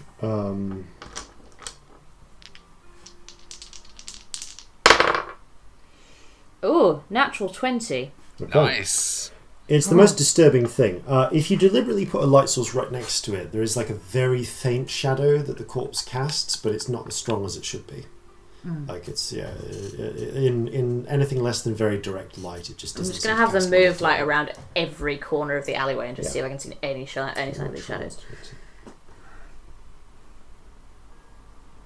All right. It's only as your very, very moment you catch sight of you. There is a point where you're looking through the wall at through the shade, through the shadows, and you catch sight of the silhouette of a tall human figure in a rough-looking coat. And the moment it's outlined, it peels itself off the wall and springs for you. I'd like you all to roll initiative, please. Nice. Oh. This is horrible. Ooh, 16. Oh. Okay. Sleep tight, everyone. 7. And Corzin? 13. Who got the 7? Scamp. Thank you. So 16, and the shadow. That was 16 from me. Okay, thank you. And the shadow. Okay. The shadow goes first. It lunges straight for you, Celestia. That was a natural 20. Shit. Okay, so it does. Okay, you take 6, but it's a crit, so 12 plus 2, 14 points of necrotic damage. Ooh, mate! Ouch! And you also lose 2 points of strength. Put a brackets and a -2 next to your strength, please, so that you know what its current value is. So, if... Yeah, cool. Yeah. I'm on board. Yeah. Sorry, I had a maths Because your fail. normal strength is what, 9? 13. 13. Okay, so now it's effectively 11. But So it Don't- would be... don't- yeah. It would be 0. yeah, Like, in terms of in terms of modifier. stats, it's 0. Cool. Yeah, I'm don't rub out your 13. No, I'm just going to do it in terms of Because modifier because I find that easier. If you survive, you will eventually get those back. But So, like, mechanically, what does it do? Does it mechanically, it means So what it does is it reaches forward and it plunges its hand into your chest, and you feel cold, icy fingers grip around your heart, and your heart stops for about 6 seconds. And as it pulls its hand back, strands of your own shadow seem to come after it. Yeah. I imagine I do a sort of and like fall to my knees. Yeah. That's freaking terrifying. Yeah. Okay, so that was so that was the Shadow's turn. That makes it Celestia's go. Fuck, I don't know what to do. I'm just gonna try something. Right, I'm gonna go.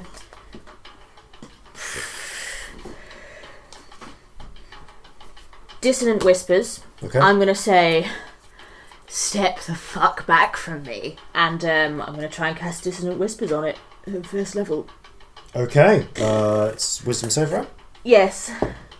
That was a 16. That hit. Yeah. That's above you. Okay, it still does some damage, though, right? Saves. Yeah, it gets. So it's 3d6, but it's going to be halved, and I don't know if it's resistant to it. So, but so that is 10 halved to 5.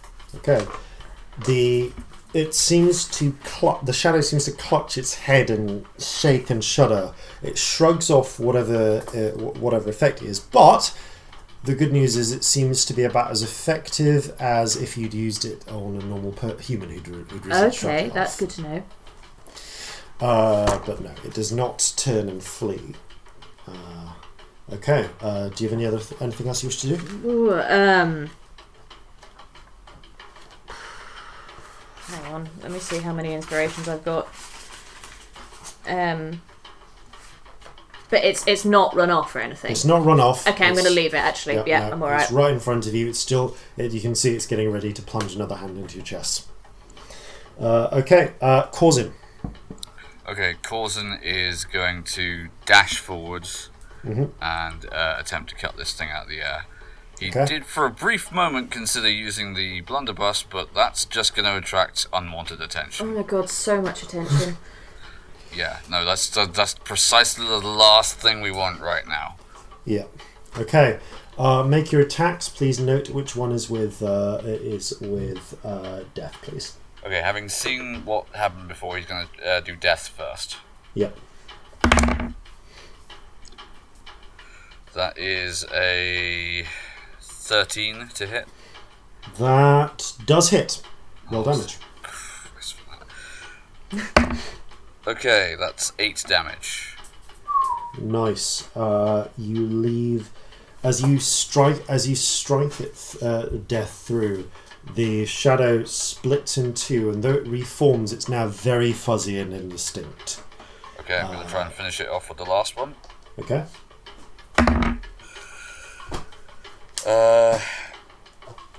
Oh well, yeah, that would hit. That's a 14.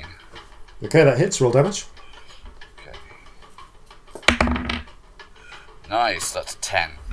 Okay, that's enough. As you smack it with, even though it's not quite as effective as the same hit on a corporeal creature would be. It's enough to shatter and scatter the remains of its form. Scamp, you're the only one who still has room to act, so can I ask you to make a perception check, please? Oh, I've just realised something. I didn't do a concentration check for taking damage, so I'm just going to do that and see if my lights are still sure. up. They are. Cool. Carry on, sorry. Cool. Okay. Perception. Oh, 17. Okay. No, sorry. That you as you're looking around, you can't see sign of anything else. Can we tell how long this guy's been dead? Make a medicine check. Alright.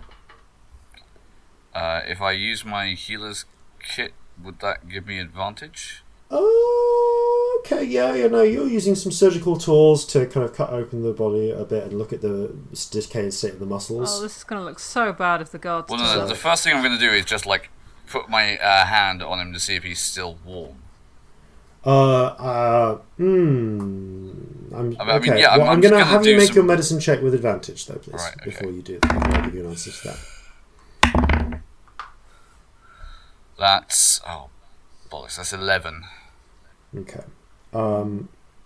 So he is ice cold when you touch him. Figured, but that could be... Yeah, when you cut open the flesh and take a look at the muscles and the level of decay you'd be expecting, it seems that the cold is more an effect of the shadow. Yeah, figured. The method of death. You would guess this guy was killed anywhere within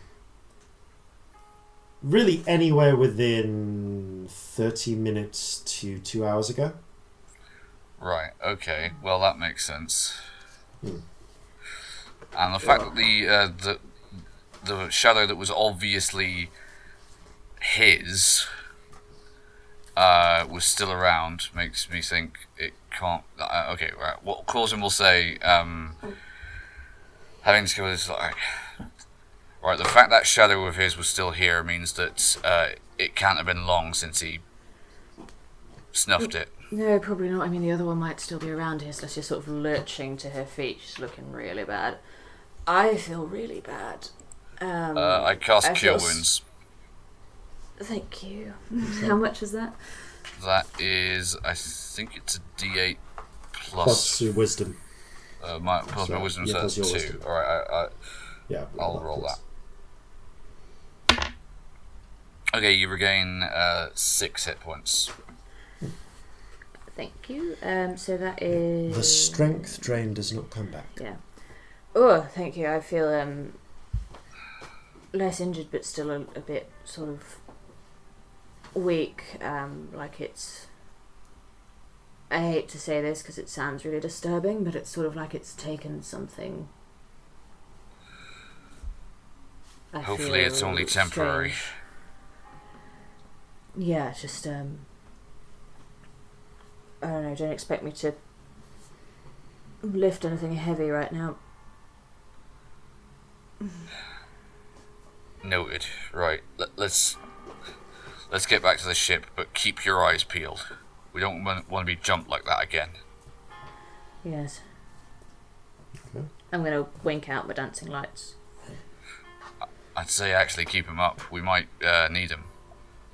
True, but I mean, we're going to be bloody obvious as all hell if we go around with fucking 4 lights. Just light a torch. Yeah, true, that looks normal. Let's do that. Which you do, and you do have torches. Okay. You make your way on past Castle Square, over the bridge to the Glass Kiln Quay, past the Saints' Market, into Cyprus, and eventually to the dry dock in Cyprus Quay, where the ship is.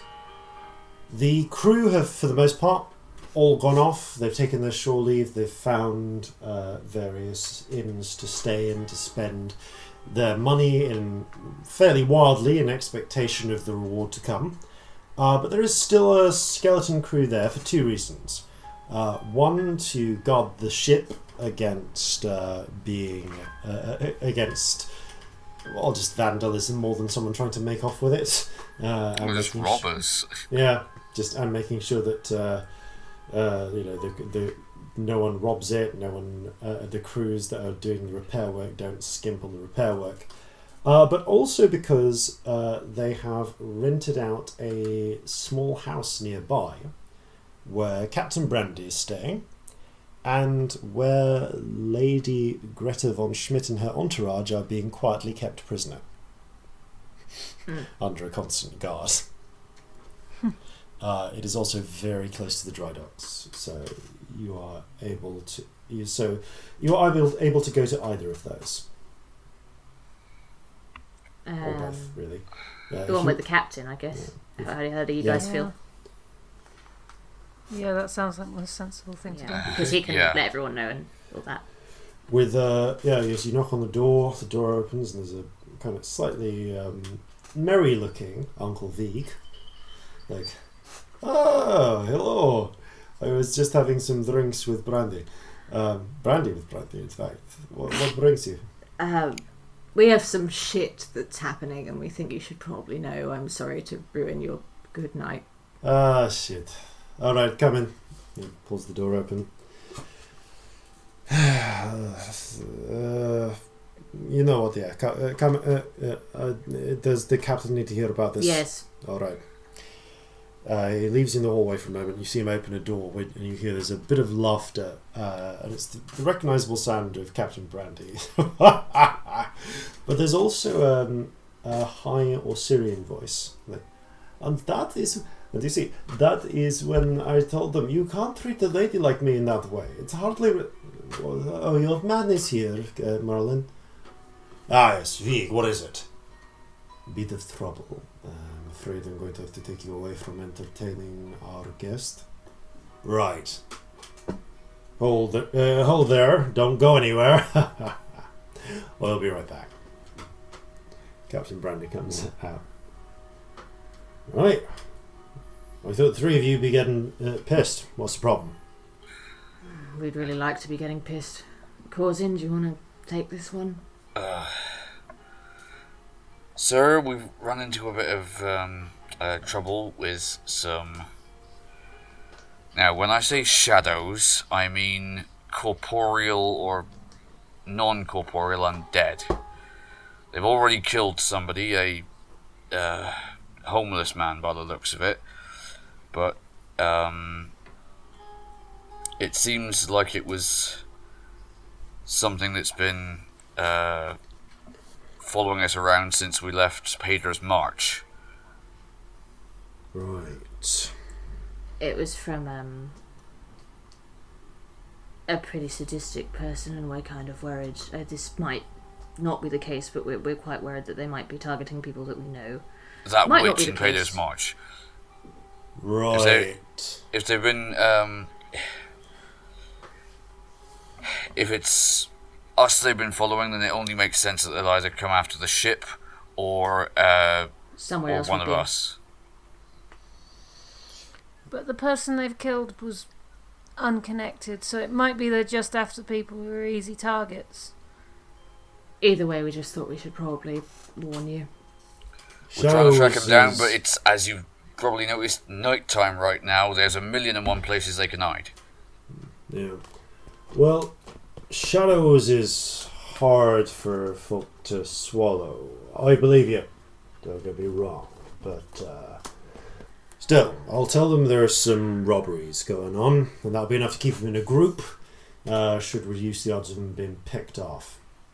As for those of us here, we're posting guards anyway to keep her ladyship secure. Can't have her running Having a off nice if we're getting time our with her ransom. ladyship, are we? She is so boring. Really? She is horrendously boring. But with toffs, you should keep them entertained if you want to actually see the ransom. Yeah, I suppose so. So it's if you should treat them well, so that once the ransom is delivered, they don't try and send people after you for vengeance. No, you have a point there. Anyway, thanks for the tip-off. We'll keep an eye out. We've got a room here if you need to stay the night. Want to stay under some guard. We have some more business to attend to. Right. Well, give us another knock if you need to stay. Thank you. Thank you, Captain. Best of luck. Stick together. Will do. Okay. We fuck off, I guess. Yeah. Where do you guys want to go next? I really wouldn't mind popping into this statue garden before the night's out. Yep. I mean, I'm sure they'll appreciate the warning as well. Yeah. It won't hurt. With Scamp guiding the way, it takes only about 20-25 minutes to cross the entire city. Keeping an eye out all the way for shadows, obviously. And you get past... I mean, yeah, I guess make another investigation check. Okay, Yep. Without Without advantage or advantage? disadvantage. Yeah, cool. Because so that is actually 16. you see no other signs. Fuck's sake. It's too early. That's fair, yeah. Too early for signs to start showing up. But, yeah, that natural 20 got you one, but Yeah. no, the signs aren't visible yet. So you make your way back to the statue garden, and they're still open. They're selling wine instead of coffee at this hour, but the elf at the bar nods, recognising you. We have the same room as before prepared for you. Thank you very much. And she sends some she serves you a little bit of wine on the house, apparently. She doesn't say anything about price, and escorts you to the room where, about 5 minutes later, Veldrina returns. So, and she actually does have coffee. Fucking hell, how late is it? It's late. It seems that she's got a slightly less intense brew, but still. Still coffee. Still coffee. Still, it's like midnight. Jesus Christ. Does this woman This sleep? woman does not sleep ever. No, she doesn't. She just has coffee. So, I see you've come back. Yes. Good news? Very good, Good news and bad news. Yes, good news and bad. Which would you We're like taking care of first? Bad news Sure. first. Oh, well, alright. Well, We ran into some other complications while we were taking care of the Chul. I mean, There it's are some afterwards, really. shadows, some necrotic shadows. At least 4 of them, maybe more. Shadows. Yes. Yes. Like, Like undead shadows. non-corporeal entities that feast on the You're life certain force. shadows in a city. Yes. How many? At least At 4. least 4 left? By the regent, that's... We managed to get 2 of them, but they're out and they're above ground. Right. Well, I'll see what we can do to try and find some of those. Why do you look like that? Why do you look so terrified? She does look genuinely terrified. So, in the early days of Meadmere, there was a sorcerer sorcerer necromancer who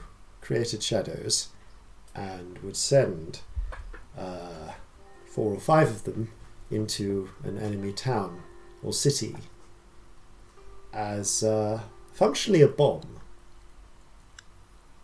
And A very slow bomb. Not that slow. How not slow are we talking? Well, if they weren't fought off and rooted out, they could destroy an entire city within a month, and then spread. Fuck. They can't move during the daytime. Can they be found during the daytime? Probably, maybe they would. They're weak in the sunlight. They can't do a lot, so they'd retreat to shadow during that time. I would recommend. We are going to try and look for those. I recommend you look for those and Yeah, try please and spread get the message rid as of much as those you as can. quickly as possible. We may need to tip off the militia about this. I agree. Yes. Okay, leave that to us. Yeah, do you have a channel to do that? We have a channel to do that. Brilliant. Yes. Please. Yes. Please stop that if you can, because no one likes their city being shadow bombed. Yes. On the bright side, the jewel's gone. Thank you. We'll look into your problem for you. Thank you.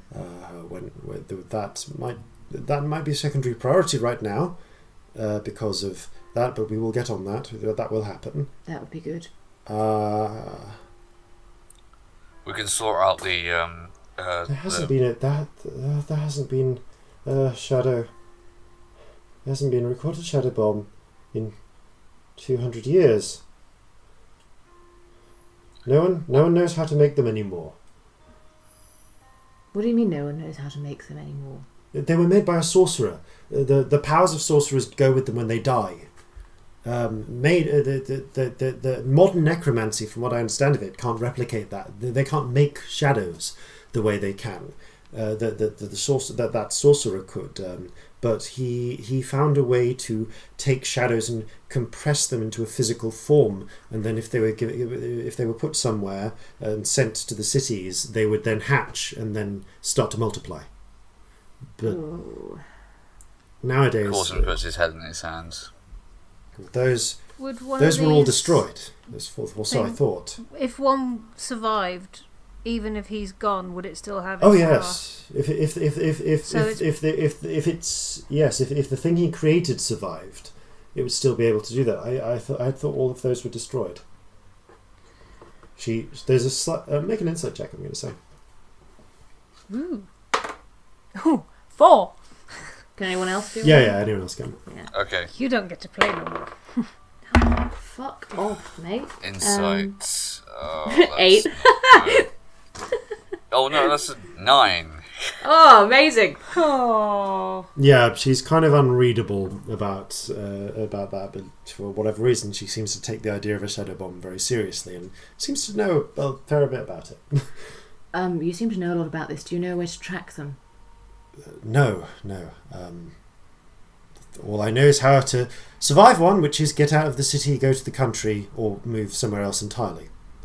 Obviously, that's not really an option where we are right now, so instead, I would say try and get them all killed before they can keep spreading. Right. They should. The good news is that once they find somewhere safe to hide, they'll probably cluster there, or any others they create will cluster there. So, how many did you say there were? 4. And that was Then what, they'll an hour ago? Then they'll probably find 4 safe hideouts, and any others they create will return to those hideouts during the day.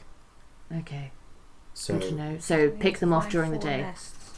that's the time when they'll all be together. Will the sewers be a good hideout for them? Quite possibly, yes. They're dark. It would make a safe place to go during daytime. Right. Well, I guess that's one of the first places we gotta look then. Yes. Definitely. But not at night, because they could be anywhere at night. So we sleep, and then we start looking. Yeah. Agreed. And I know this isn't first thing on your mind right now, but if you could let me know if you hear anything about that ship, I'd be really grateful. As soon as we know, you will. Thank you. Well, and she drains her coffee, her hand shaking a little bit.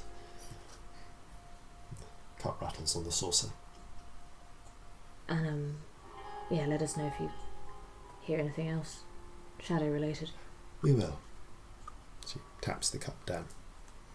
Let's hope we can find them before it's too late. I'll notify the militia through our usual channels, get them to start doing a search. I fear they won't take it too seriously until it may almost be too late, but I will see what I can do to galvanize the response sooner. If there's anything we can do, let us know, okay? She nods. Yes. Do what you can. Arm yourself however you can. I mean, if you want to scare some militia, we could always create the illusion of a shadow in front of a bunch of people somewhere busy in the middle of the day. That's just going to cause a panic, surely. Maybe we need But panic. then they'll... I don't think a panic's a bad thing right now. If people start panicking now, we might be able to deal with it. I think that's a pretty good idea. I leave that sort of planning to you. We have enough on our plate with this as well. But would that help if we made them take it seriously? It could. It could. I think anything you can do to try and get support tracking these down, the better. One thing you should know is that the longer they're around, the more time they have to build up. Right, so we need to nip this in the bud. This is a problem that will increase exponentially over time. Okay.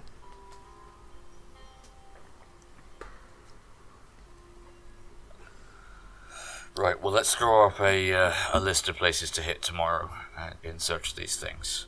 The sewers are one. Where are the others? Belfries, basements, attics. Crypts. Is there a cemetery? Are there crypts? The cemetery, yes, there are ossuaries beneath the churches, although those all have all been sanctified to So they wouldn't be able to get in. Yes. Mm. Prisons, dungeons. There are prisons beneath the castle, although that would obviously be quite Because well that just defended. feels like victims that can't run. It's possible. Oh, literally like a pool of food, yeah. It's possible, although I'm aware that the prisons are actually watched. True. We know from experience. But there could be all number of places, yes, and anywhere where they could survive and retreat to during the day, but with an ample source of prey.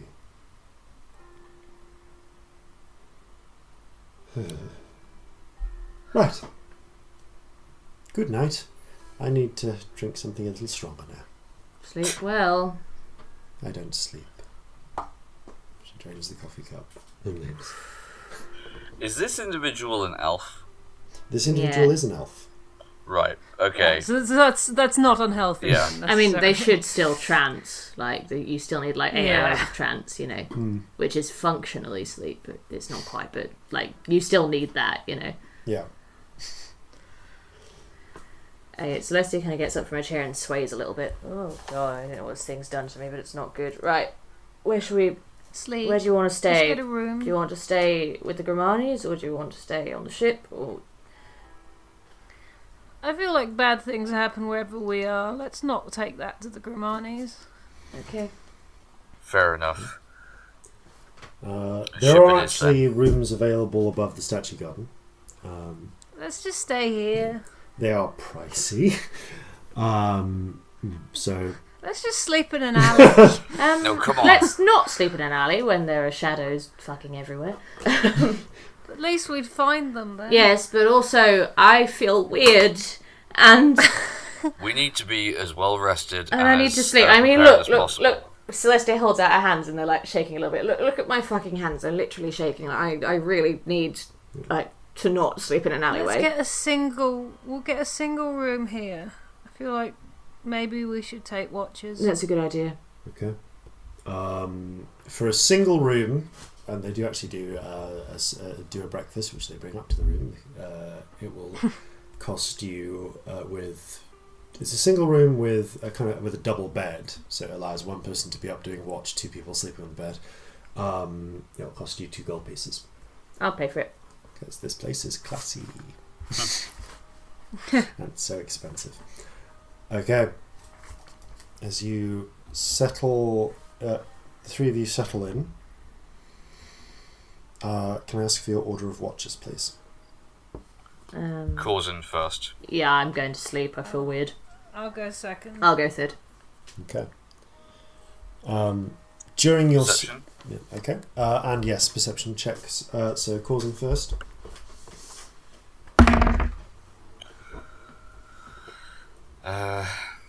13.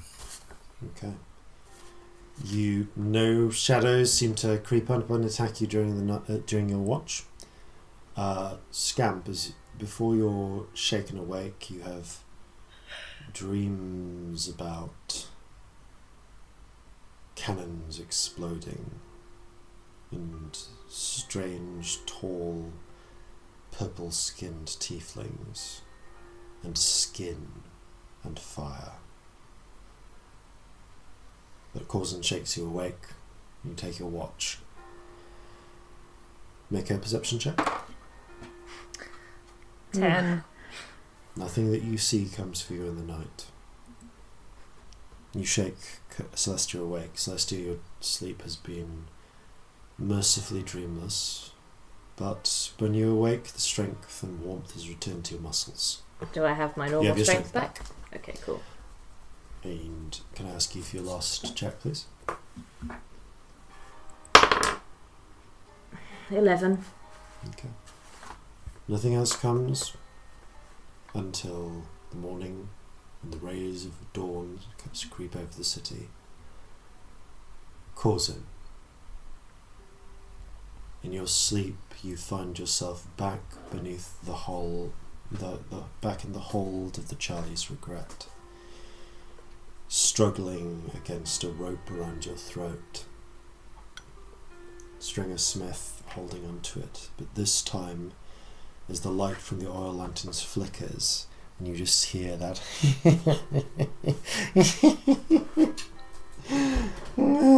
from behind you, 5 shadows begin to curl up from between the barrels and extend cold hands before a coil of rope slaps them away. And you can see Stringer pushes you behind him and is now standing in front of you, striking the shadows.